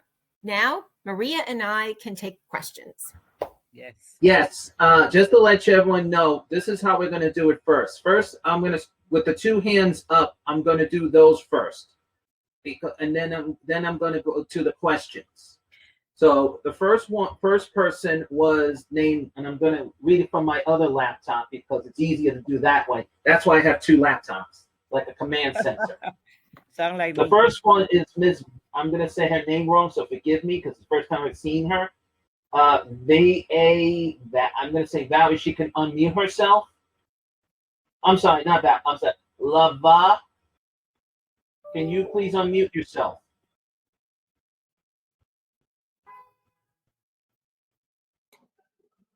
Hi, good morning, everyone. I have a question regarding SSI, and I'm sorry if it's already been answered and I'm asking again. What qualifies and disqualifies a parent of a child under 18 to be eligible for SSI. And because their child, I get a lot of questions that parents says to me a lot, because their child has a disability, they feel that their child should be able to get SSI, like it should be automatically. Like, how should I respond? Boy, this is you. If you looked at the list that I showed at the beginning, that's a federal program. That's not a state program. So we don't oversee SSI. And it is complicated. And I do suggest that you bring back a speaker from, there are outreach people from the Social Security Administration. I have And you one should I can bring in- give you.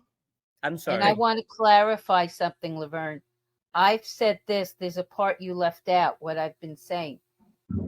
If a child is under 18, we're technically the parents, we're supposed to support and raise them and cover for their medical care. And even though that's why we have families go for the Medicaid waiver, this isn't my rules, because the truth is SSI is technically, has been told to me by Social Security, is a form of federal welfare. I understand you're frustrated, but let me tell you something. They also go by the income. SSI goes by the income. There are some children who are on SSI because the parent is poor in a lower income, or also the parent's disabled too. So that's a lot of but Social Security is the one who makes the rules, not Medicaid, not HRA. They're the ones who set those rules for SSI. And I would just add that when we refer to SSI, we use the criteria they use to determine someone disabled. They are disabled, low income, or they are aged or blind. So Medicaid uses that criteria as well, but we don't do SSI determination like Jennifer mentioned. When we refer to that SSI, that budgeting is because the child was already on SSI. Okay, thank you. You're welcome. Our next person is Janet Davis. Janet Davis. There's her hand up. And you unmute, please, Janet. Yeah, it's unmuted now. I'm Thank sorry, you. I missed that. Janet, Say that again. you're in Brooklyn No, they asked me to just be on the call. I'm still in Manhattan, Jennifer. Good to see you. Good to see you too. Christopher, I'm sorry. Did you ask me a question? You had your hand up. Oh, no, I didn't mean to. I'm so sorry. I'll Okay. again. We forgive you, Janet, and thank you for your help. Oh, you and just support. want to say hello to everyone. You just want to say hello to Jennifer Shull. You want to say hello to Maria, because I know you're a big fan of those. You see that I'll fan tell club you there. something. I'll tell you something. There's great information that's being dispensed this morning. Really, it's great. Thank you. Thank And- you. Thank You're you. welcome. Now, since no other hands are up at this time, and I'm going to remind people, if you still have time to raise your hand, because I have to read these questions. So I'm starting with one person's question. This is for Maria, if Janet, as well as Jennifer, if you can maybe answer. I'm not sure. I am in Nassau County, and I'm going to say, she wrote like this way. I am from Nassau County with the DDS. They call me for a SNAP interview. However, my income is too high. And it's actually in the chat, on the full everyone chat. That's the question. She should apply for a fair hearing. Mm-hmm. With Nassau. Yeah. Yes. No, we are New York City, so although it's a state program, what SNAP is not, it's federal. So listen And to make Jennifer. sure in the fair hearing that you say that the individual has a disability. Mm-hmm. Now, this one is for actually Jennifer. Naomi Bouch is actually on today as well from CASA. Naomi. Yeah, let me just, cause I know now I see how excited you're getting, but just to let everyone know, we do work with CASA very well, and their information is on our website as well. So I just want to let you guys know that any new information like you just gave us today, which anyone who needs that PowerPoint, please email us, because some of your emails, people, need to be up to date. I'm going to say that. And I know Maria will agree with me on that one too. Just want to let you know, Naomi is just letting you know she's here from Casa for the record. Oh, Great. hi, Naomi. Hello. Yes, she might be. I know, The Emmy. next, Big help. Hello. Naomi, you want to say something before I go to the next question? No, it's Noemi, okay. You have nothing Yeah. you want to say about CASA? There's no news with no changes, except that in the future there are going to be some merging of offices. So as soon as I hear, I will let everybody know. And we will send a Medicaid alert out. Okay. Yes, and we'll put it See? on the website and Mhm. share it through the different medias the advisory council uses. Thanks, Noemi. Appreciate it. Okay. Next question is SNAP renewal. Can we now be doing it online too? Yeah. Yes. Please do. We encourage you to do it online. And again, if we have to call you, we'll call you. But now for most people, we don't have to call. Unless there are some significant changes, we don't call. Okay. The next question is, I'm going to read this. This is a long question. I was told as of August, we will have to pay Medicare payment programs and spend down. What is the max? Can we earn monthly incomes only? I'm going to say 1,254 currently on the straight Medicare. And I think she spelled it wrong. It's in the Medicaid. I private think she's talking question. about Medicaid. Yeah. So that's a case specific. I would say I would need to look at that case, but I would say for Medicaid, the levels for one person right now that is not in a congregate care, that is not, it's $934 plus $20, I believe, and I might be wrong, so I'll verify the chart. So if someone is in a IRA, for example, is 1,200 and something. I think it went up a little. For the Medicare Savings Program, it's 1,000. It was 1,064 last year. I'm not familiar with, that's a month. I'm not familiar with the level this year because they just published it. But the disregards or things that do not apply in those in any budget, if someone is paying private insurance, so some people have a private insurance, a Medigap insurance, then the monthly premium is deducted. Medicaid deducts $20 cost of living adjustment out of that income. And if that person pays for their own Medicare Part B, depending on their situation, some people pay, but I would say it's beneficial when someone has QMB. I know Deborah was asking about those things because QMB is like having Medicaid. You get a benefit ID card, your deductible co-insurance and all those things are paid. So believe me, some people that are over in resources choose QMB. Not good for this agency, these consumers. Why? Because they need community-based long-term care and they need your services. So consumers in the waiver should not be opting out for Medicare Savings Program only. That's why I said that. But again, in training, and it's not training, our presentations, you will get the updated chart or you can sign into Mark and look at all those figures in a few minutes when you finish the meeting. Maria, answering this question, can you put it in the chat? When is the class or how people can sign up for the class? So our disabled, aged, and blind presentation takes place every month. I will give you the April dates in a few minutes because I have a class tomorrow is Thursday. Tomorrow, I have a specialized class tomorrow for MSP and excess income. So for the DAP class is April, but I'm not sure 100% about the date. I will ask Renise to bring it to me. How do you sign up? We send an announcement through Mark. Like I said, maybe a week or more before the class is going to take place because we do have with the help of Jennifer, information there if someone needs a reasonable accommodation. I had gotten some reasonable accommodations requests that I don't think that was the intent of the reasonable accommodation message. You know, the person wanted it to only attend one session. That's no. So when we send out the announcement through Mark, everybody registered in the system gets an email. It has a link. The email has a link for the Zoom meeting. And because we have 2 days now, it's 2 separate links.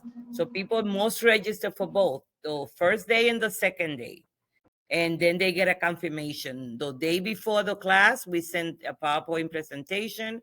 And as Jennifer mentioned, we have a lot of information. So we are displaying out the forms. We're trying to incorporate all the forms. This is why it takes longer for people to see the updated forms, for them to see all the information, and even some alerts. We are adding it to the presentation so people can see what we are referring to. So it's very easy. It's not in person. No, you could call me, but I'm going to send you to wait for the link because I cannot register anyone else.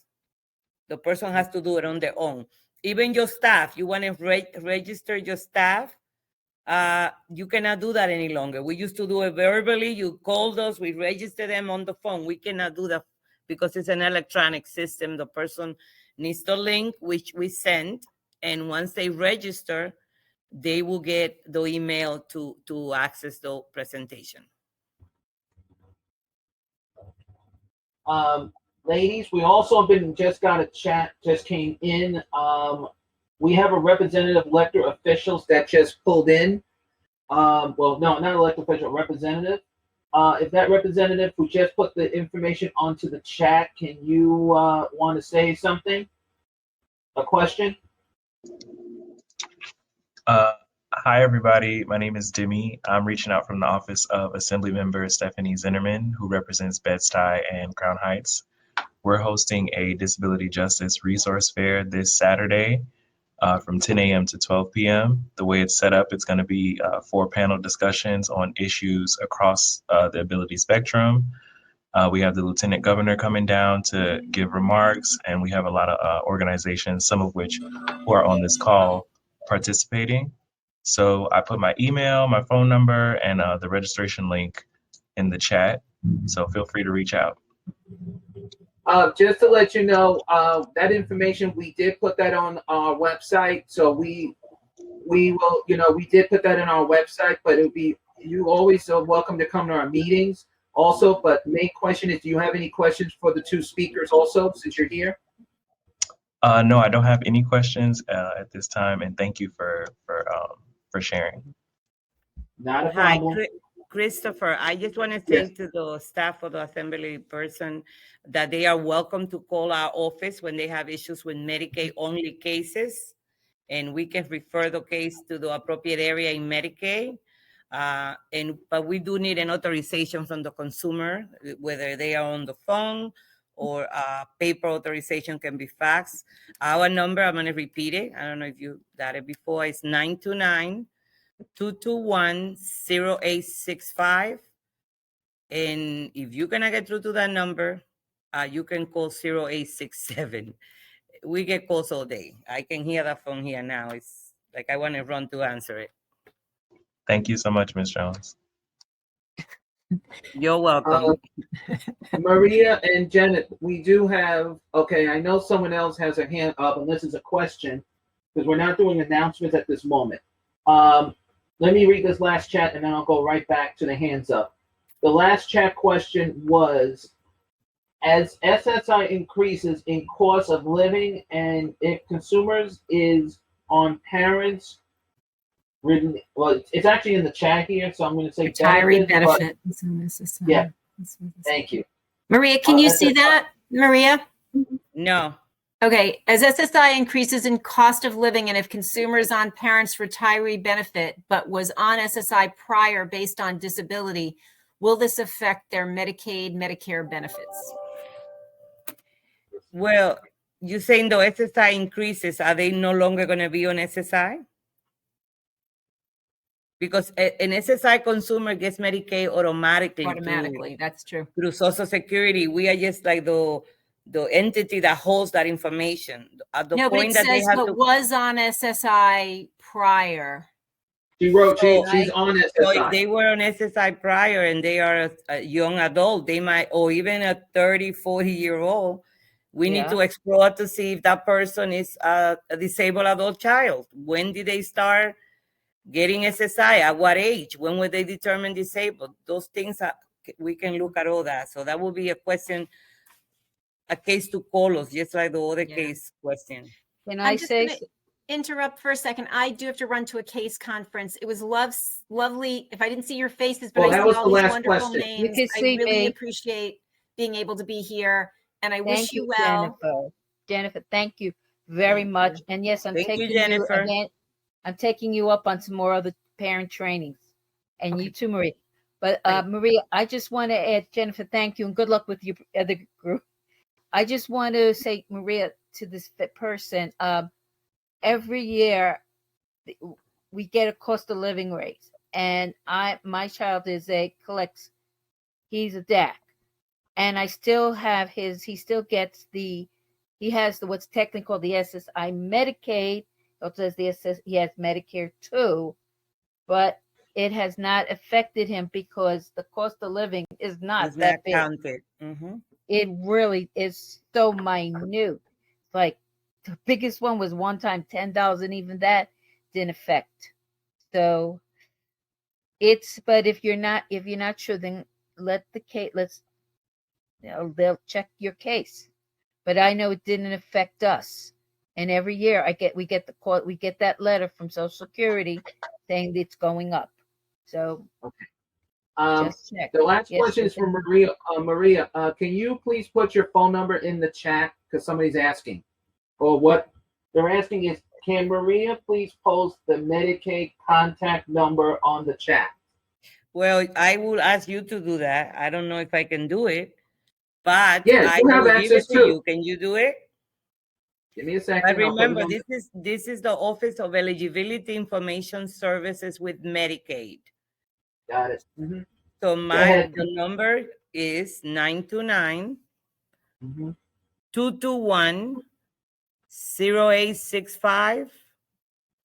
And when that number is really, because all the providers call in New York City that number.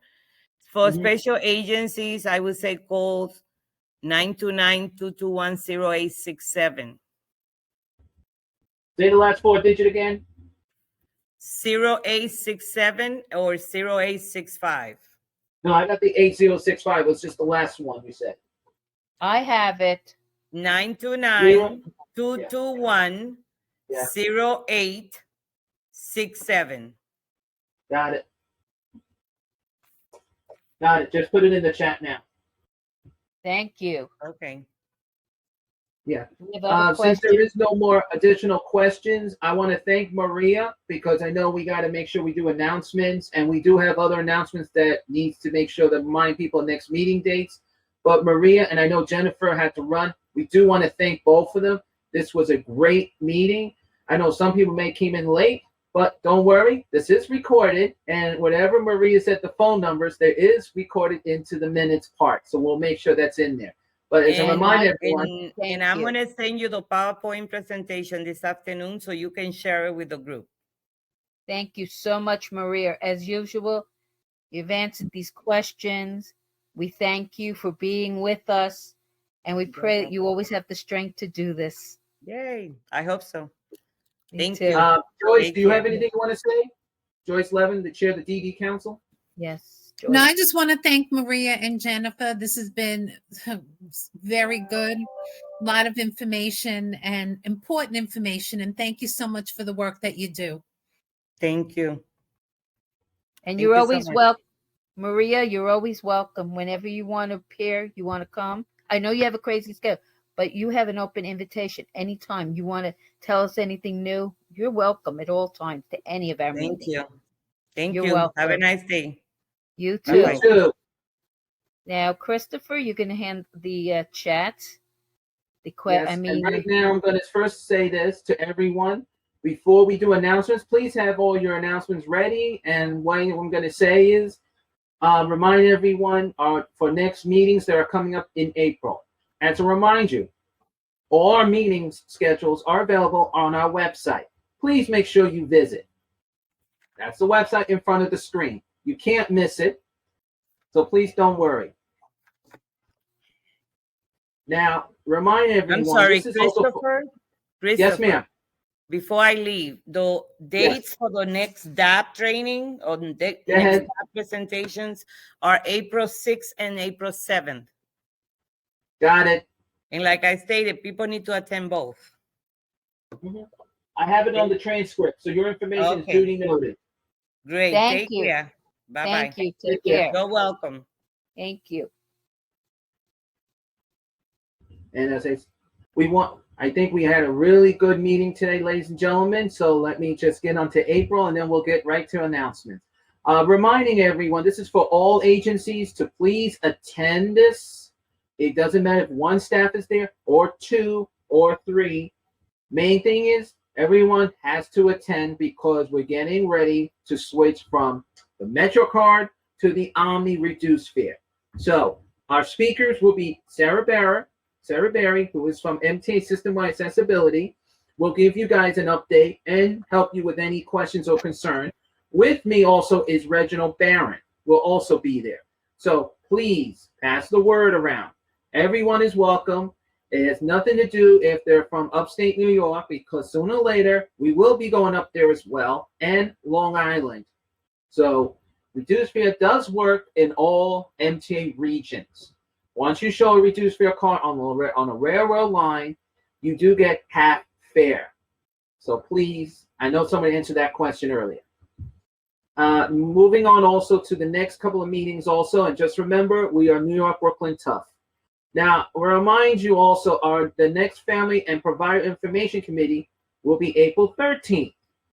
That meeting, our speaker will be Paola, and I'm saying it this quickly, from New York Lawyers and Public Interest, talking the future planning on guardianship. She will be there at our next that subcommittee, as Deborah is the co-chair with that, as the parent co-chair, and Roselle is the provider one. So please, everyone, try to attend. More information comes available. And to remind everyone, our next joint meeting is back on April 27th. And some of you did get on time. I thank you so much, or had trouble. But again, this is the next meeting day. And to remind everyone, this information is on our website. So always please check on the homepage or the joint meeting page or the subcommittee page. Now, I know I had elected official had a question. There is any other elected officials on before we do announcements? I know that we have at least 6 representative elected officials did attend. I know we have someone representing Council Member Ari Kagan, who was here. We thank Ari Kagan. Someone from Andrew Gonzalez, Roxanne Prasad.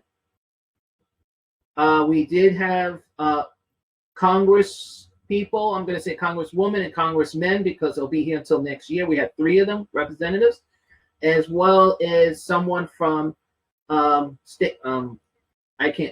General Atish James, representative, was also here. She just wanted to watch and enjoy the meeting. So again, we thank them. So if anyone has announcements, please put your hands up so we can please announce those announcements, which I did not forget. But you know, today's meeting is always important. As I go into my main screen,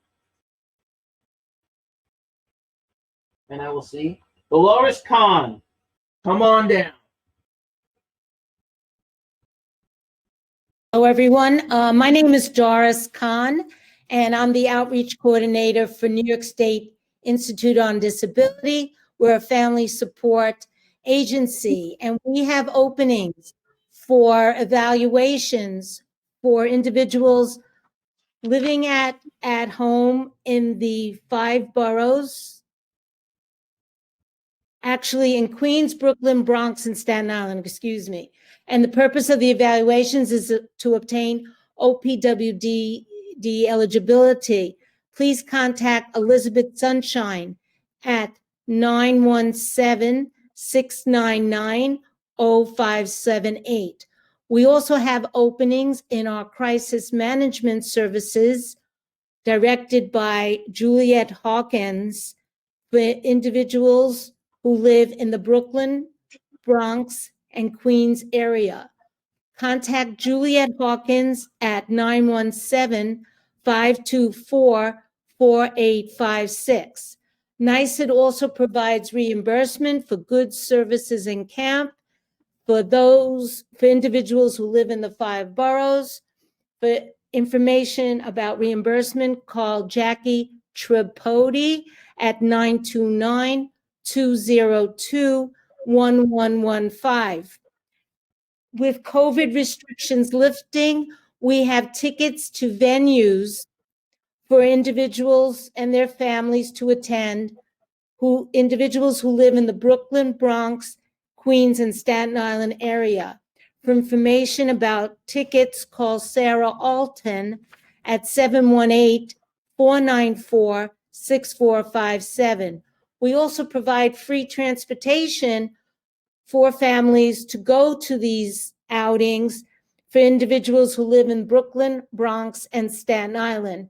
This free transportation is also available for medical appointments. Please contact John O'Grady at 917-747-9424. All this information I have already put in the chat. Thank you very much. Before I do any questions, Joyce Levin, are you still here for a second to say, because I know you have to run?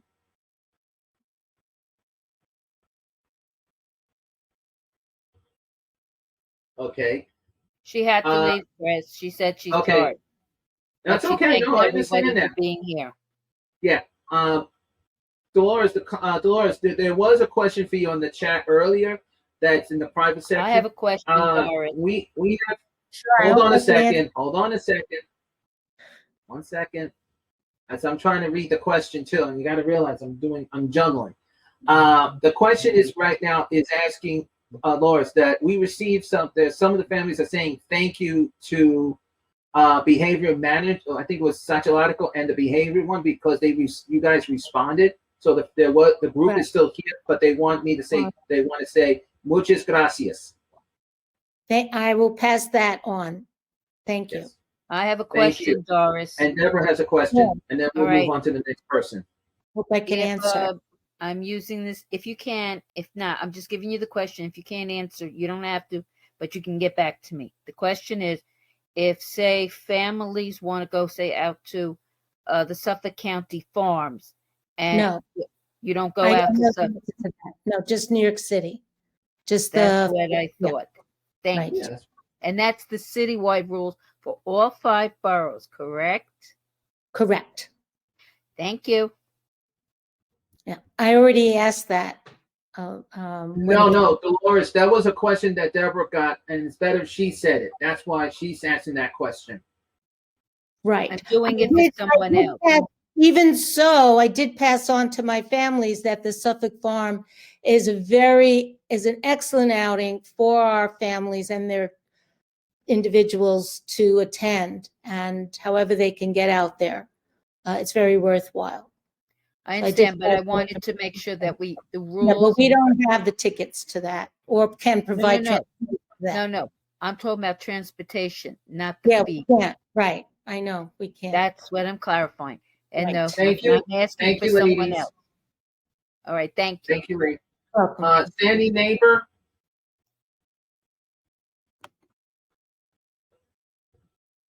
Sandy.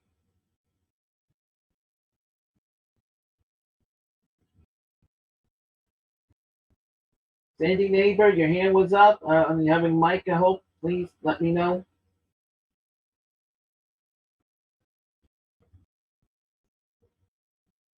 Sandy Neighbor, are you there? Because your hand is up. Okay. Then I'm going to go to Jill and I'll come back to you. Jill from HRC, your hand was up. Chris, this is Sandy. Can I start now? Yes, go ahead. And then Jill will be next. Okay, sorry, I had trouble unmuting. Okay, so My name is Sandy Naper. I'm from the DAP Community Network, and we've got lots of free webinars coming up. We're having one tomorrow from 10 to 12. It's called Sensory Smart Strategies for Real Life Challenges. Lindsay Beal, a very well-known OT, occupational therapist, will be the speaker. And people can learn strategies to manage their child's sensitivities to noise, touch, movement, visuals, taste, and smell, as well as to avoid overstimulation and sensory overload. Spanish interpretation will be provided. Then we're going to have another webinar on Thursday, March 31st, 10 to 11:30 a.m. It's called Specially Designed Instruction for Families, and it will be presented by Include New York City. Families will learn the concepts of specially designed instructions and how you can advocate it for your child at the IEP meeting, and what specially designed instruction for families might look like at home. Spanish and Mandarin interpretation will be provided. We have another webinar on April 7th, 10 to 11:30 a.m. It's called Agency 101, Connecting Individuals with Disabilities to Adult Services. Ruth DeRoma from Include NYC will be our speaker, and Spanish and Mandarin interpretation will be provided for that one. And last but not least, on Thursday, April 14th from 10 a.m. to 11:30 a.m., we're going to have Harla Rudolph, a very well-known speech and language pathologist, and she's going to present play and language, how to facilitate language through play. And parents will learn information on how play skills and peer interaction skills develop, the link between pretend play and language development, and practical strategies for promoting a child's understanding and use of language within playful activities. And Spanish interpretation will be provided. To register for any of these webinars, please email familyconnect@adaptcommunitynetwork.org or call 718-436-7979, extension 704. Thank you very much, everyone. Thank you, Sandy. Jill from HRC. Hi, can you hear me? Loud and clear. Oh, great. Okay. Thank you. I just wanted to announce that AHRC has openings in our educational advocacy program. We can assist families if they're having trouble with their child's school placement services, understanding the IEP, anything like that. I did put the information in the chat earlier, but you can call our intake line. That number is 212-780-2799. I'll repeat that, 212-780-2799, or email educational.advocacy@ahrcnyc.org. And like I said, I did share that information earlier in the chat. Thank you. Jill, two things. One, we do both councils, and I can even the DD will agree with me on this one. We have not received any monthly emails from your agency. So the larger AHRC stuff, I'm not. Yes. That's not my. No, but can you please follow up with them? I can ask. I did email. I did, just to let you know. We in both councils, as I represent Vice Chair the DD, but also the advisory, we have not lately gotten any updates from that agency. Only maybe just because normally we used to get it. I don't know, but I understand because of COVID wasn't worried. But now as we're coming back, we just need to make sure we update the information before this Friday so it's all ready for next week's, as April's coming around the corner. Okay, I'll mention that to my supervisor. And what was the other? So actually, I just the other one is your education thing. there was a question on the chat that you did put some information. They're asking, can you please re-put it back on the chat again? I can try. I was just having trouble with the chat. I was trying to send a message that I couldn't unmute myself and it wasn't sending the message. So I'm not sure. I have seen the message, Jill, but when we have the speaker, everyone was chatting at the same time. Oh, okay. I got it. Let me see. Yeah, it should be working, but if there's a problem, just It's not. I just dropped the information in, but it doesn't seem to be sending. Yeah, it's Jill. It came up. It came up? Okay. Yeah, it's working fine. Okay, great. So I just put it back. And thank you again, Jill. Thank you. Thank you. Wayne Clark from My Time Inc. Wayne Clark, when you have your hands up, please unmute yourself, please. And Jill, you can lower your hand, please. Thank you.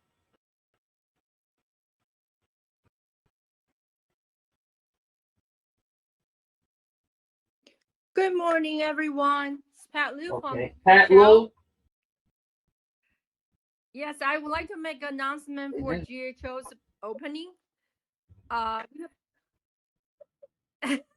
We have opening for our family support case. Go ahead. That's why I said your name. This service does not require Medicaid, and we assist family for the OPWD eligibility, and we also assist the family to work out their public entitlements and also CCO enrollments. And of course, then we will assist the family to link to the other community services.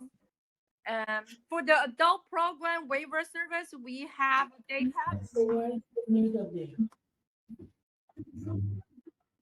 Pat, hold on one second. Pat, hold on. Excuse me. Can we have people please mute, please, because that's being very disrespectful as the announcement a person is trying to hear. We do have people need to hear the announcement. Please mute. And I will call that person's name back again once Pat Liu is finished. Pat, can you also raise your voice? Huh? Yes, you can continue. I apologize, but there's someone here that we got to make sure because one of the groups is trying to hear you and they need to hear you clearly. Can you raise your voice a little bit? Without wall and outside base they have opening and also job training program. All our staff are bilingual. We have a staff speaking in Korean, Chinese, and also staff available American Sign Language. And finally, we have a contract with CDNY. We do CDNY CCO intake assistance for the family speaking in Korean or Chinese. And I will be the contact person. My phone number is 718-307-6563. And welcome to visit our website, which is www.ghoinc.org. Thank you. You're welcome. Thank you, Pat. Wait, My Time Inc. It looks like Lucina Clark showing. Hi, Chris. I'm trying to find the mute and the unmute. How are you? I am fine. We just gotta keep. We're trying to keep one mic on because we got to be careful when we have people has to hear, and then when you have an echo, you might hurt someone's hearing. You have an announcement? Yes, my love. Good afternoon, everyone, or good morning. It's not midday yet. I hope everyone is having a great day. My Time Inc. is now have a new location. It's at 640 Parkside Avenue between Nostrand and Rogers. Our phone number is 718-975-0296. We are still providing the quality service of parent support, education workshops, and our Me Time program for our parents. That has been going amazingly. Our parents are going out and about, having a good time, connecting, making new friendships. We have we call our OG, our older group of parents, meeting with the NG, the new group of ladies.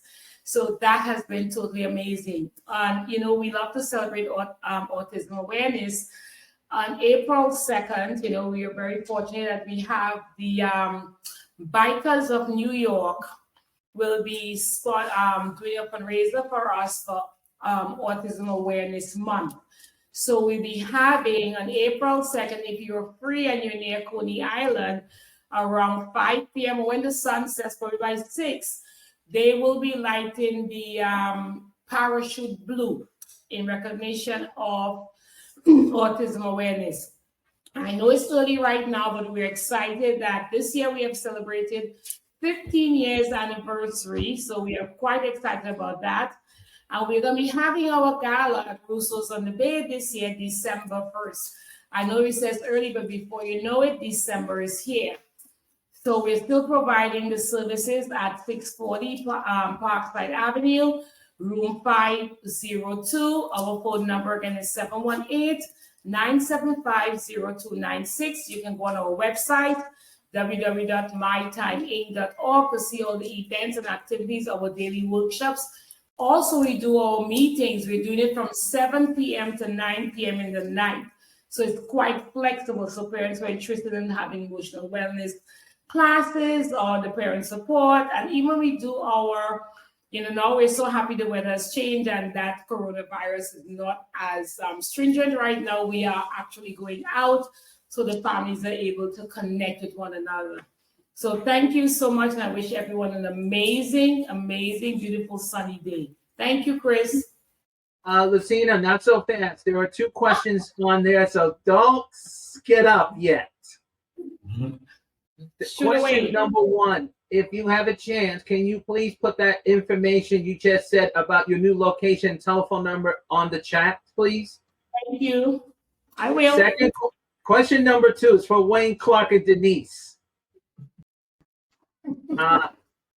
Don't look at me. They're just, I think this is one of the parents. There is a parent question. They want to know, is December 1st?